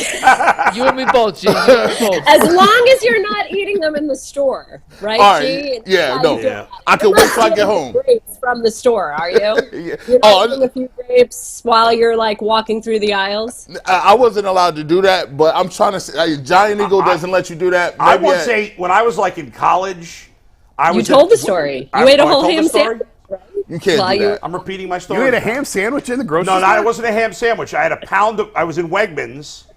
If you know, you know. When it comes to Wegmans, Wegmans best. Heinen's is great, but Wegmans is the best supermarket ever, and it's mostly in like upstate New York and a little in Pennsylvania. And I got a pound of ham and I ate it as I walked through the supermarket. No. And then An I threw it in entire the bag. pound? No. Entire pound. Yeah. No, that's So you unacceptable. stole a pound of ham. I stole a pound of You ham did. when I. This was like Aditi, 20 I do years have ago. a question for 30 you, years though. ago. That's unacceptable. I would Your not opinion. eat a pound of ham anywhere at any time. Ever. I mean, Yeah, it'd be I eat more in the supermarket than Aditi eats in a week, Stop that.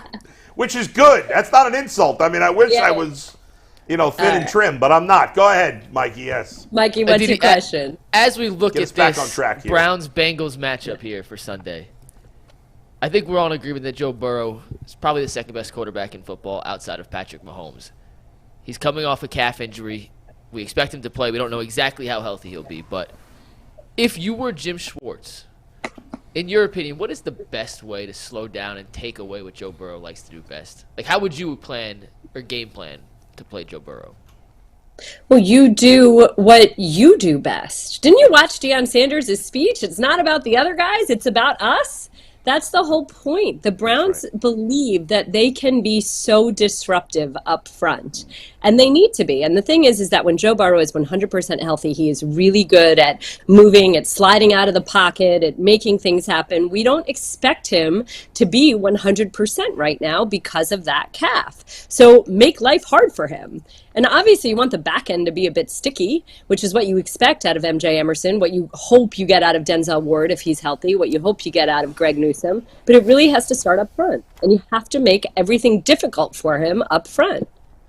It doesn't seem like it's that complicated, right? No. Like, I will he's say, not though, 100%. No matter how good he is, no matter they're going to put him out there, he's still not 100%, even if it's just that he's not in game shape yet. yeah, I think he's got to be, to me, he's got to be as, of course he's not 100%, no way he could be, but he's got to be as close to 100% as they think he can be. Otherwise, they wouldn't play him, I don't think. They'd sit him a week or two. Sure, to let him get healthier. And if they were concerned about aggravating the injury, or if they Right. were concerned about him not being able to get himself out of harm's way, Right. then of course they wouldn't do that. Right. But the whole point here is that the Browns think that they can get to the quarterback faster than the quarterback can get away. That's right. And now you're facing a guy that hasn't actually played much football over the course of the That's last right. month, who is coming off of an injury. And even if you think you are 100%, when you are coming off of an injury and you haven't done any football work, or you haven't worked your body in that way, the Browns have to show. It's like Zadarius Smith said, we are playing with our seatbelts off. Okay, then go ahead, play with your seatbelts off. Let's see it. Aditi, That's it. last thing. Who do you feel has more pressure on them to start the season? Deshaun Watson or Kevin Stefanski? Kevin Stefanski for sure. Yep. Okay. $230 million guaranteed. Kevin doesn't have $230 million guaranteed. He does not, but he's the coach. He's the coach. And so at the end of the day, what's the line? The buck stops here. Yep. It all starts with him. And if a player is not ready to play, then how often does the coach hear it that he didn't get the player ready to play? That's true. I mean, at the end of the day, the players play the game, yes, but the coaches are the ones that get them ready and have them in the right mindset and all of that. That's why coaches lose jobs. Yep. And what we were talking about earlier, Yeah. if Kevin's scheming dudes open all over the field and Deshaun's broken and doesn't have it anymore and can't get it there, Deshaun's not getting fired. Kevin's The getting fans fired. are going to blame, and Right. the fans will blame Kevin Stefanski. Yep. Yeah. Yep. Fair enough. Aditi, the next time we talk to you, there will actually be a real football game to recap. I'm very excited about that. Can you believe it? I'm so Crazy, right? Hey, Have when it- are you here? We talked Yeah. about this. When are you back in town? Are you coming in? week three. Week three. Oh, yeah. What game are you doing this weekend? It's I Higgins forgot. at the Browns. This week, I've got the Texans and CJ Stroud and D'Amico Ryan's debut. Oh, yeah. One is an NFL quarterback and one is an NFL head coach. Yeah. And they are at the Baltimore Ravens, where they will be facing the newly highest paid quarterback in the NFL, Lamar Jackson. I just got my And you're also Odell Beckham. Adam, you want me to tell Odell that you say hi? You send your love? I love Odell. Tell him yes. I'll tell him I love him. And I'll tell him you're still hating on Baker. You're still angry that it was. 100%. I hate Baker way more than I hate him. Yes. Thanks, Aditi. Bye, guys. Bye. Bye. Thanks, Aditi. By the way, I got my YouTube TV this week, so I will be able to have the Sunday ticket. I love that they have the thing where you can see the 4 games at once. The 4 boxes at once. Yeah, Spectrum has to get their crap together. It's been very difficult. Yeah, listen, you know. I'm done. I have actually DirecTV and YouTube TV right now. I do, too. As soon as baseball ends, I'm canceling DirecTV for the first time. So, yeah, it was a firestorm. It was a firestorm. Unacceptable. Yeah. G. Bush, do you want to tease what's coming up tomorrow? Unless my text threw off the schedule. Oh, no. I forgot about that. Matter of fact, tomorrow, man, it's the debut of the barbershop. We do the Browns preview tomorrow at 3 o'clock. Right here, not on the radio, not on my YouTube channel, but right here on the UCSS channel tomorrow, 3 to 4. Make sure you get your calendars ready. Make sure you be ready to go 3 to 4. We will be previewing the Browns versus the Bengals. We'll do a deep dive for an hour. You know what it is. It's going to be awesome. Make sure you set your calendars. Make sure you set your phones. Make sure you write a note. Put it on your little locker room. Tell your kids don't bother you for 3 to 4. And if you don't, we'll do on demand too. So you'll have some on demand clips to watch if you miss it from 3 to 4. So don't worry about it. Tomorrow, yes. Now, G, my only question: our fantasy draft's at 3 o'clock tomorrow. Oh shoot! Oh, don't worry about that. Listen, I could do both. Fantasy's at 3. Oh man, do we need to push back the start of the draft to 4 o'clock? That'd probably be a good idea. Probably be a good idea. Well, are you gonna do it from? Can you do it from the bar? No.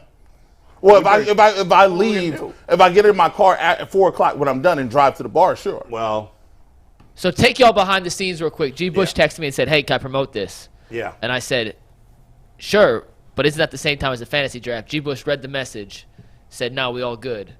And now we're having this discussion right here. This is inside the mind of G. Bush. Because I'm like, if I do it, I could just do it at my house. I might not be there.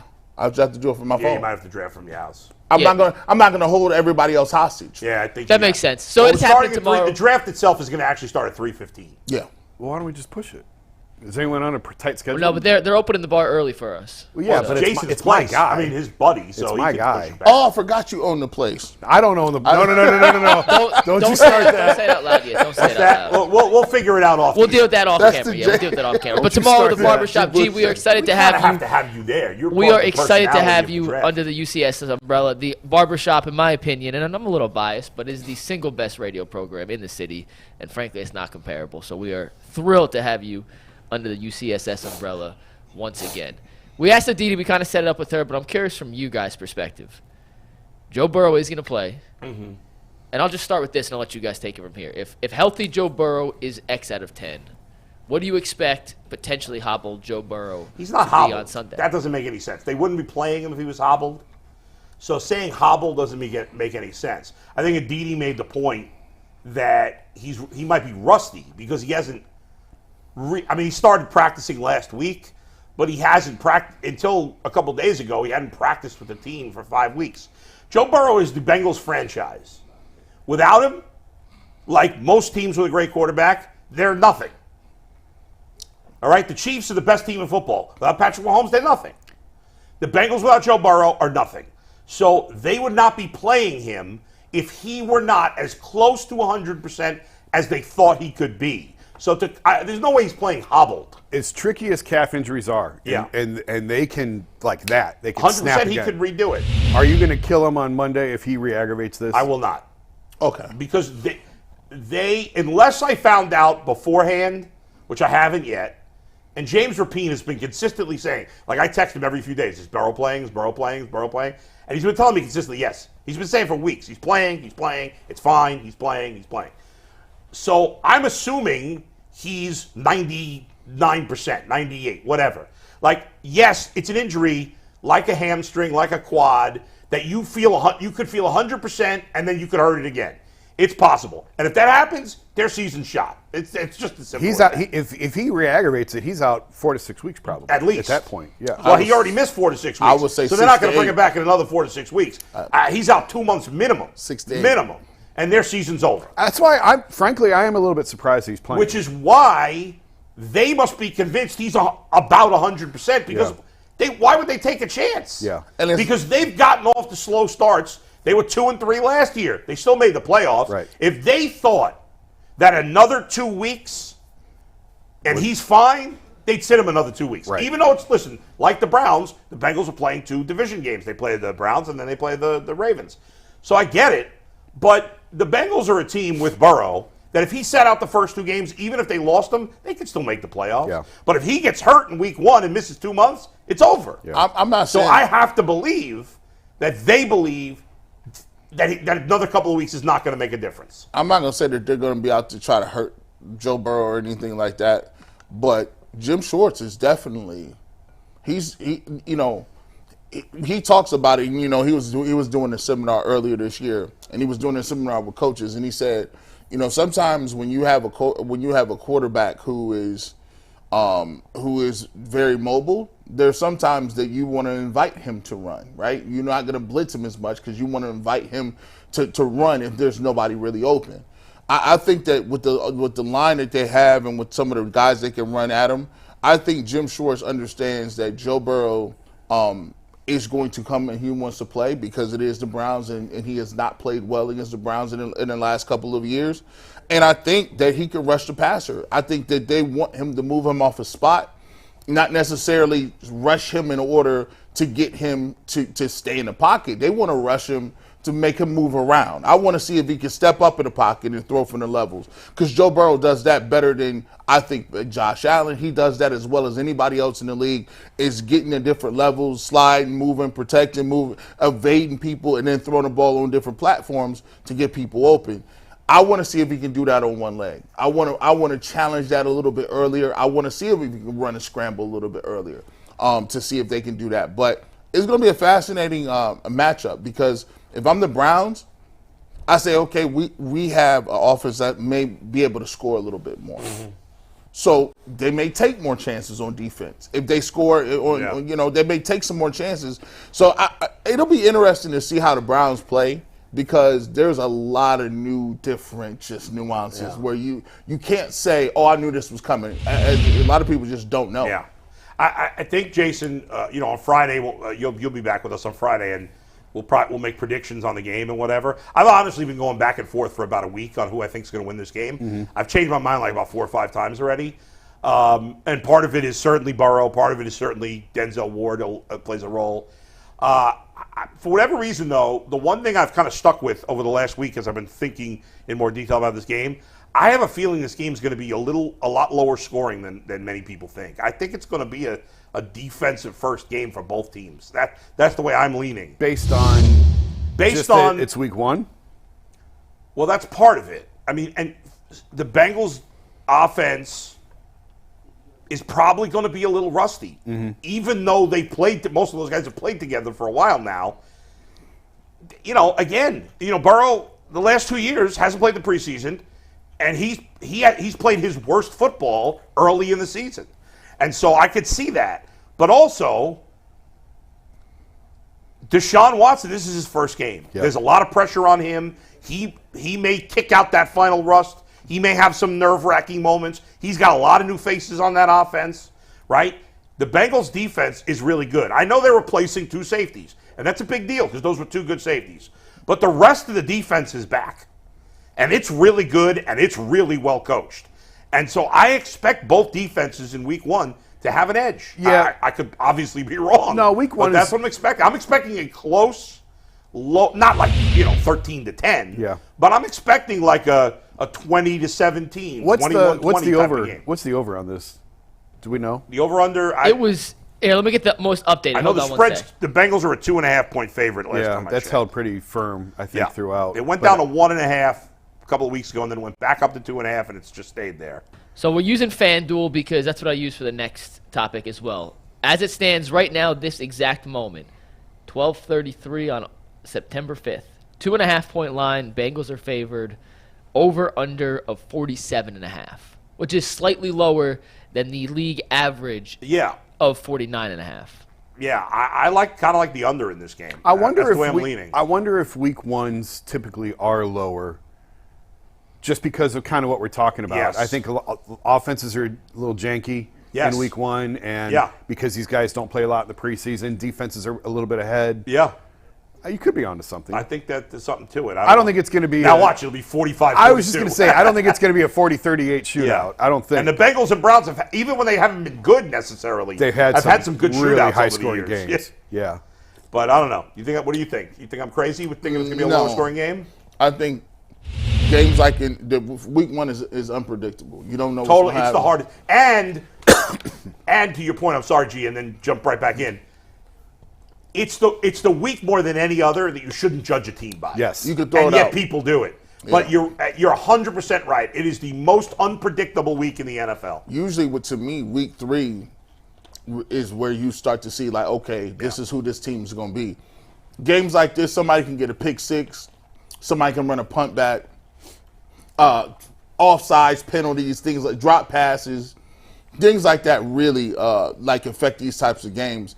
And you really don't start to see what the team really is until they really settled in week 3, week 4. That's why it's so crazy to play teams like the Bengals, right? It could be a double-edged sword because the Bengals can get hot. You know, say for instance, either or the Browns. One of the teams could play horrible the first game, and then you look at this game later on in the season and be like, wow, they caught them at a nice little time. That's because true. they're balling right now, and if it wasn't for A, B, or C, so I think this game is a crapshoot. It's a roll of the dice. The Browns are at home. And I think, too, if you're watching the Browns, you don't even know what they're going to run. What are they running? They haven't really seen Myles Garrett. They haven't seen Nick Chubb. They haven't seen any of the new stuff that they're kind of putting in. So you just don't know. Yeah.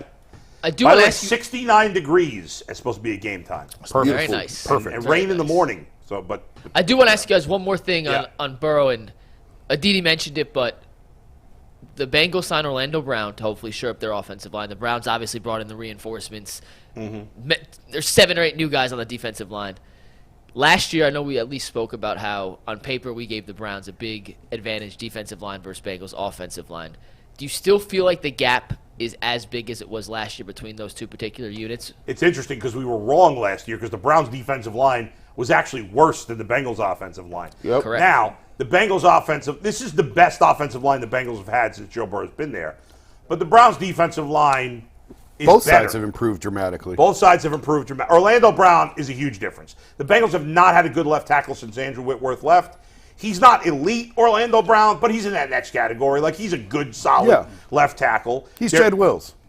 No, come on now. Look, you stuck that in there. Are you crazy?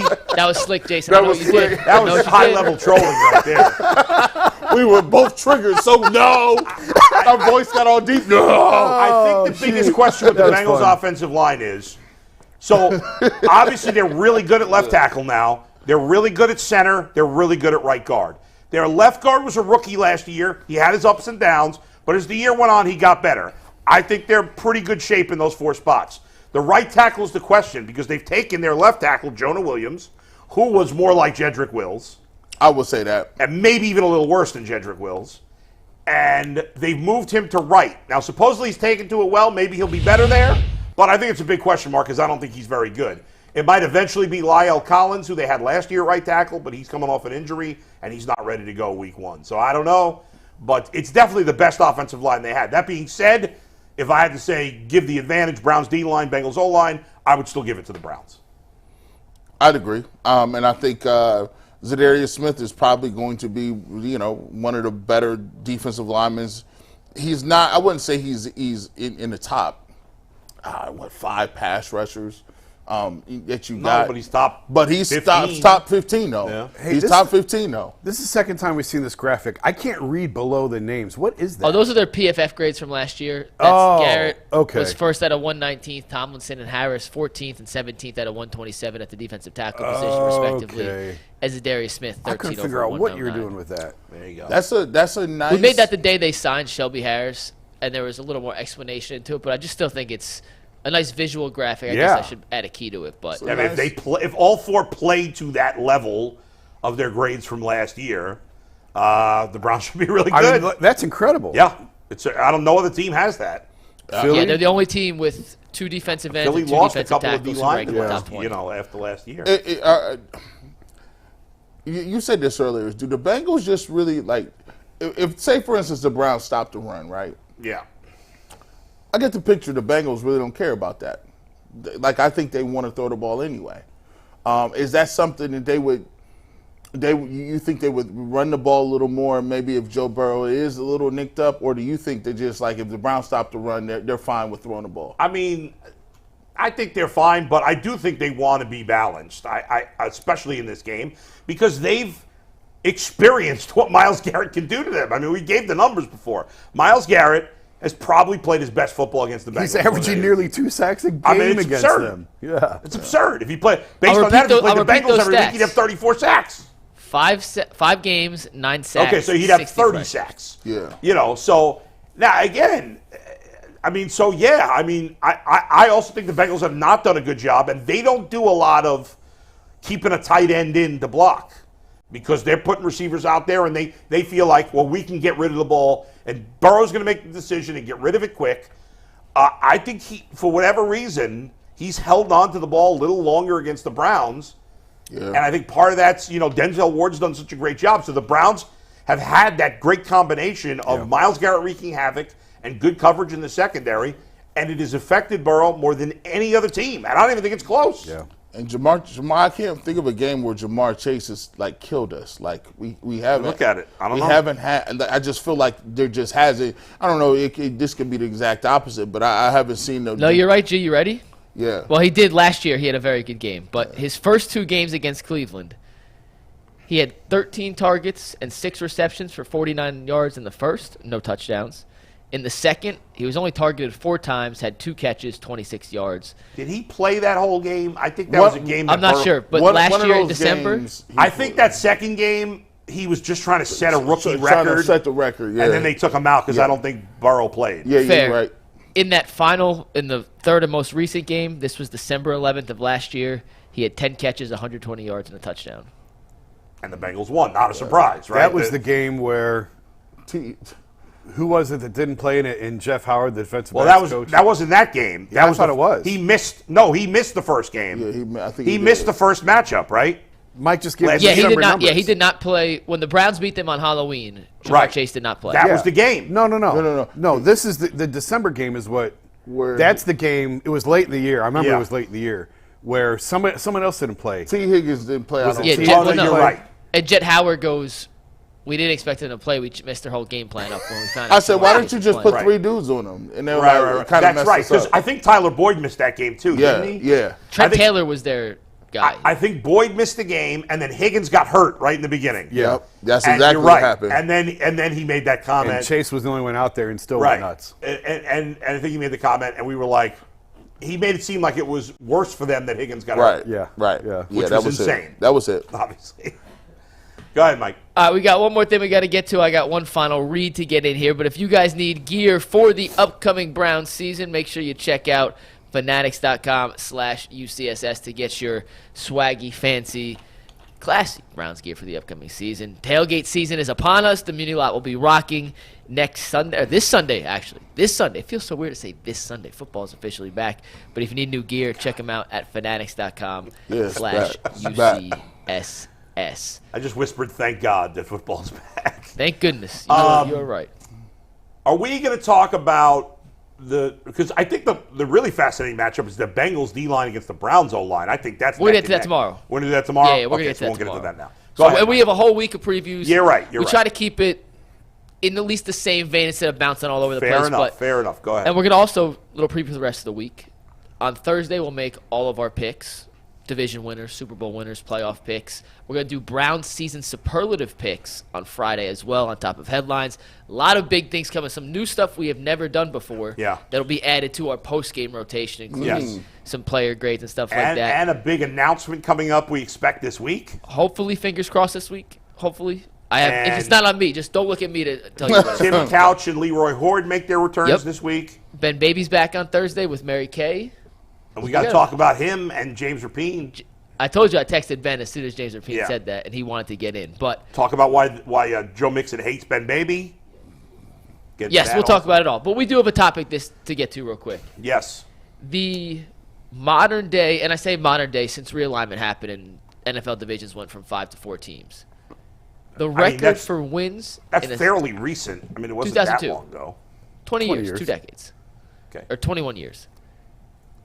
The record for a division, those 4 teams combined wins, was 43. It was set last year by the NFC East, the Eagles, Cowboys, Giants, and Commanders. Those 4 combined for 43 wins. Can the AFC North break that 43-win mark this season? Certainly the teams in this division are capable of breaking it, guys. But ultimately, the major advantage that the NFC has right now, and part of the reason why the NFC East did that, is because the NFC top to bottom is far weaker than the AFC. Whereas the NFC East is pretty good, right? But all the other divisions in the NFC are mediocre or bad.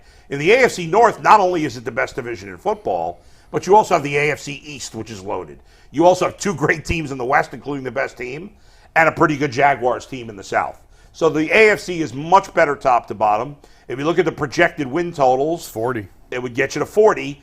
It's funny enough, I hadn't seen this, but before the show, G and I were talking with Mike, and I said I got the AFC North winning 40 games total.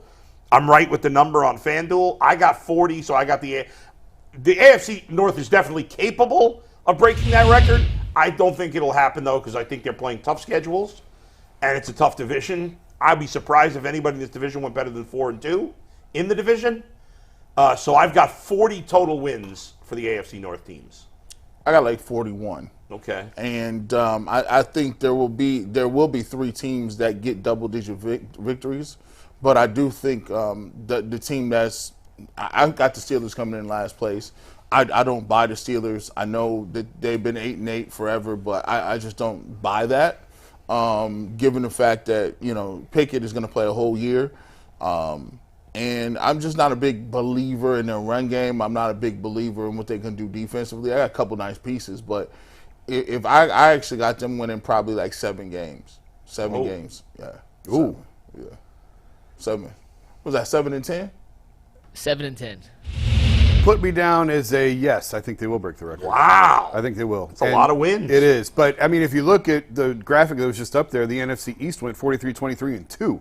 There was 2 ties. So they could have 44-45. That's true. Yes. By the way, the Giants and Commanders tied. So can I call one. myself out for saying something ridiculously dumb just a minute ago?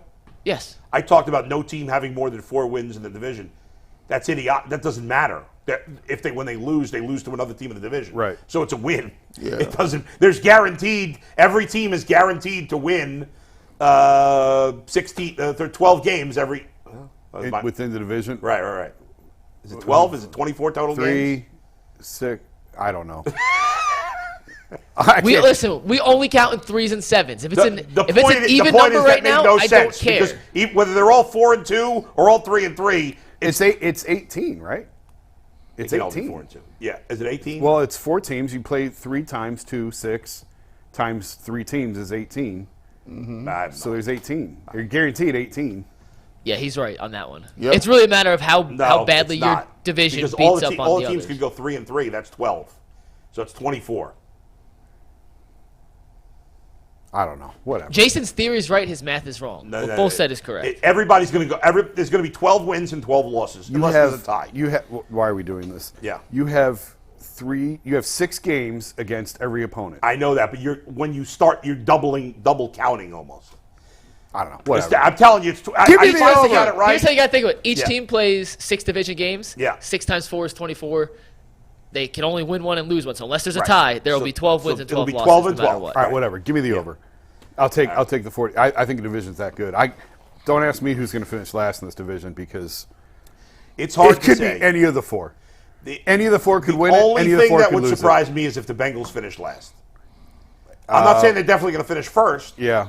but I'd be surprised if they finished last. I think That's the only thing that would I surprise think me. the Steelers could finish last. I think they could win the division. I do think they could win the division. I know you guys think that's probably nuts. No, I think they could, but I think they have. I would say they're the least likely to win the division. Probably in my fair, opinion. but I think any of those. But I four. do think you're right. I think it's possible. If Kenny Pickett is better, G and I, neither one of us like Kenny Pickett. No. If he's better than we think, then yes, the Steelers could win the division. Yeah. No I don't doubt. think he's elite. I think he's better than you guys are giving him credit for. If he is, then they got a shot. Yeah. You know, I don't think I've picked the Steelers to be under 500 the last 2 years. I'm not this year. As of today, I've got the Bengals 12-5, the Browns 10-7, the Ravens and Steelers 9-8. Just out of curiosity, the Commanders were last year, right? They were Correct. Yeah. What was their win total? 6-7. I believe they were Eagles 6-10 won and like 1, but I will 14. double check for you right now. I'm just curious because I think all four teams in this division. All are right, gonna so win more last than the year, just so you Commanders. guys are on the same page, and I was wrong on that. The Eagles were 14-3, Yep. Cowboys 12-5, Giants 9-7-1, Commanders 8-8-1. Okay. Oh, yeah. So there's your 43. I believe more in Deshaun Watson being good again than Kenny Pickett being better than what I thought he was going to be. But your I bar agree. is so low for Pickett. Both you guys. I It think is. the bar is Yes. so low. Well, that's a fair statement. I'm trying to think who I think he have comparable play. Derek Carr. That's Could kinda- Kenny who's Pickett never be won a playoff mid? game. Like, That's can he just be a mid quarterback?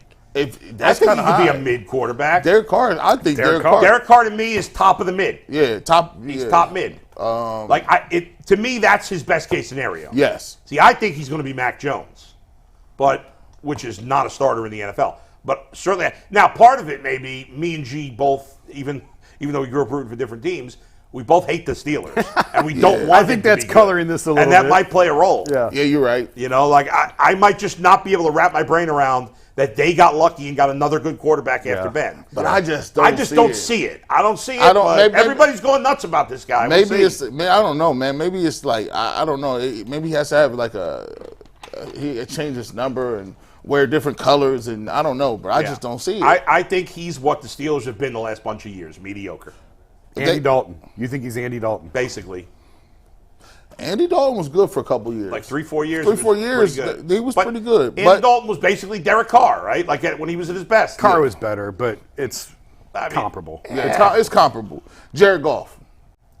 No, Jared Goff was good The last one year. thing I'll say about Jared Goff is Jared Goff's inconsistent. His highs have been pretty good. Yeah. Super Bowl. Yeah. Right? Even last year. Like he had a pretty good year. Super Bowl. But then He his took the lows team to the Super then his Bowl. lows are a disaster. Yeah. So I would put him somewhere between. You're right. Derek Carr is top of the mid. I would put him somewhere. To me, best case scenario for Kenny Pickett is he's the 16th quarterback. What in the about league. Geno Smith? If he's Geno, I mean, Geno, I don't know what he is. He's got to do it again because I don't think anyone Geno knows was what he trash until last year, and last year he was pretty good. is. Yeah. So there's no comp for. I don't know. No, I think it's Derek Carr. I think Derek Carr might be the comp, best case scenario comp. A little more mobile, but I like the idea. And in the worst case, what is he? Okay, worst case is is Mac Jones. or Worst case is Kenny Pickett from last year. Jameis Winston. Yeah, I mean, he could be. Ooh, I that's still bad. believe in Jameis. Jameis We got can, some Jameis crab can legs get for hot. him. Jameis can get hot. He'd throw 40 interceptions. Jameis was was so great. funny to watch. I love Jameis was the best when you had a wide receiver on his from fantasy because he'd throw a million picks, he'd throw a million touchdowns, they'd throw the ball 60 times in a game. Yeah. Yeah, Bashard Perriman won me a championship. He did. doing that. did. Speaking of championships, Yeah. Ted Ginn Jr. had 10 touchdowns his first year in Carolina. 8 of them came in the second half of the season. Yeah. He was the waiver wire guy you picked up at week 8 or 9 that Yeah. won a fantasy championship. By I the wanted to way, ask how about many that. yards? He had a big year that year. What did he He have only had in yard 800. totals? He had 800 yards, 10 touchdowns. Yeah, but that was his biggest yardage season. By right? far, it was by far his best Yeah, season yeah, as a yeah. receiver. I feel like if Ted Ginn had even played, started 8 years later, he would have been even better. Yeah, because they would have just threw the ball up. They would have just It they would would've have just been threw even it up more. there. Like well, in this era, Yeah, Yeah. right. yeah. He would have been even better. He was a good player. Yeah. I mean, he was a good player. Yeah. But he would have been even better now. Yeah. Especially in, if you ended up on a team with a good coach. oh yeah. Imagine him on the Chiefs. Yeah, right. It's Exactly. a fun game to play, by the way. Just imagine fun player on the Yeah. Chiefs. You can name anyone. Imagine Devontae Adams on the Chiefs. Imagine Tyreek Hill on the Chiefs. Who was the best quarterback Teddy ever played with? Cam Newton. Yeah, He was there for the That's good right. game. Hey, I got a couple things I got to with share. Drew Go ahead, Brees. Mike. Yeah. Couple things I Drew got to Brees, shout out yeah. real quick. Yeah, he did, We have you're some right. super chats. I also want to give a shout out to Bud with the Browns backers of the San Francisco Bud, area. shout the out, Bad Bud. Browns power rankings, over 3,000 strong in the Bay Area. If you are interested, check them out at baybrowns.com for one of their 6 viewing locations in Yes, San sir. Francisco. UCSS worldwide and countrywide to have some fun. So make sure you check out the Browns backers. Got a couple super chats here as well. First comes from Kenneth Yabo. He says, book it, Browns going 13-4. Next is from Skilly. And whatever Skilly says, you should usually listen. He said, another great show. Can't wait for this week's games.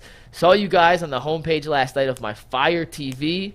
The show's about to be everywhere. Hit that like button. I saw that too. I saw everybody but me. Everybody but me. Hey, listen. Mary Kay's on there. Aditi's on there. Hey, you guys are on there. Jay- No Jason. Hey, Jason. I thought it was just Jason. JG and I. No, you got yeah, I pound thought of that's all it concrete. was, too. Wow, we pulled an Andy Roth on Jason there. Yeah, I don't know. I'll listen. have to look. I Keeping didn't the know white that. man down. Hey, we had the last super chat comes from Chris. He wants to know if you took 2020 Deshaun Watson and transported him into today's NFL, would he still be a top quarterback, or has our quarterback standards changed in the last 3 years? No, he would still be a top quarterback. He had a magnificent. How many yards was that 3 again? years ago wasn't that long ago. Yeah, I mean, well, Yeah, you make that it was- seem like it's 100 years ago. that was this era that Like we're in. 4,700 wasn't 4,700 back Yes, then. there are more great quarterbacks now than when he had that year in 2020. So he's got to do work to get back in that group, obviously. But if he put up that kind of season in terms of statistics, not in terms of wins and losses, but if he puts up those statistics, they're going to win a lot of games. Yes. Then he's in. Whether you want to rank him third or second or sixth, he's in that group. It doesn't matter. Like, the goal is not to have, yes, you'd rather have the best quarterback in football, but if you have the 7th or the 5th or the 4th, that's plenty good. You can win a Super Bowl with that guy. Especially, you got to take in consideration when he did it. Like, some of those yards are better yards than others. Like, some of them could be at the end of a game. I would much rather, if he goes and plays that way against just the AFC North, I'll take it. Because that means I'm going to win a division, I'm going to get a first round bye, and we could roll with that. But if you only play well against the Titans and the rest of that's not. I definitely think, by the way, on a semi-unrelated note, we have to push the fantasy draft back. And it's better for you guys. You have more time here to get your work done, right? Yeah. I mean, you just. I'll text Allie and Holly, who are in the league this year. I'd say we push it back to 4:15 because we need to have G in the bar. I mean, G can't get there by 4:15. He's coming from Euclid. I live in South Euclid. Well, How close is that? South Euclid will play the drafts in Lakewood. Probably a half hour. That's like Really? Yeah. South Euclid to Lakewood's a half hour? I think so. Yeah, 20 South minutes, Euclid's half east hour. side. Or whatever. We'll start at 4:30. that's cool. Is anybody in a rush? I mean, it's my one day off. I want to do something this Wednesday night. One day off. I'm busy. You think that just I'm here at 1 o'clock, I'm just done. I'm just my weekends. No, No, but I mean, what do you mean one day? Oh, you mean you get like some time off in the afternoon? Yeah, I got basketball Tuesday, Thursdays. Mike, Wednesday's my night off. You say that as if basketball's your job. Right? It's my one night off. You love If playing I don't play basketball. basketball, I get very cranky. You love playing basketball. The draft is not the same if G. Bush is not in person. I to me. agree. I agree. So we need to have him there. You want to come, right? Of course. So then let's push it back to 4:30. It'll actually be better for Allie and Holly too, probably, because they were gonna have to leave work early and stuff like that. If I have to take my first, I think I'm picking like 8th or 7th or something like Yeah. that. If I have to Actually, take- G is the pick right before me, so yeah, let's do 4:15.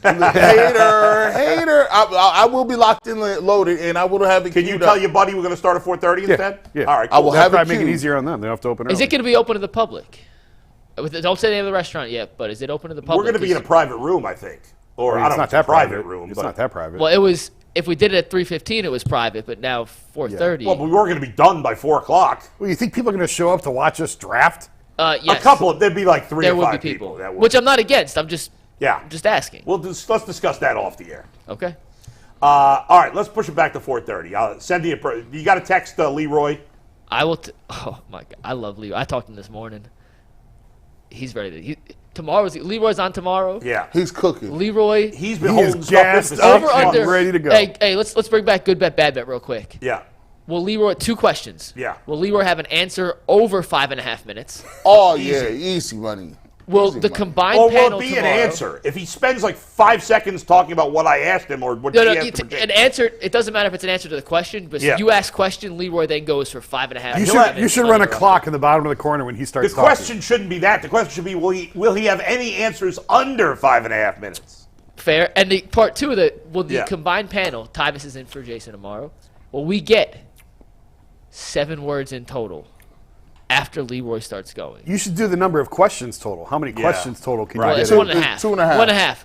Well, Over it under depends how 1.5. long we're keeping him for. We're keeping him for 15 minutes or 20 20 minutes tomorrow. Because you 20 know, if minutes. Tyvus is here, it's the Michigan They're State going to get banner. into it. You're going to keep him here as long as he wants to be here. Yeah, That's that's the true. answer. That's a good point. It actually becomes the And Leroy show. Leroy when loves comes. busting balls. So- he busts my balls, but he really loves busting Tyvus's balls. And then, listen, I know he's going to bring this most. up. We were supposed to have him on the show, right? And the producer couldn't get his number right on on your show. Yeah, on the barbershop. Okay. So the new producer couldn't get it right.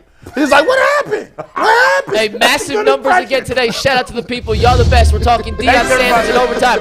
We'll see you Peace. shortly. Peace.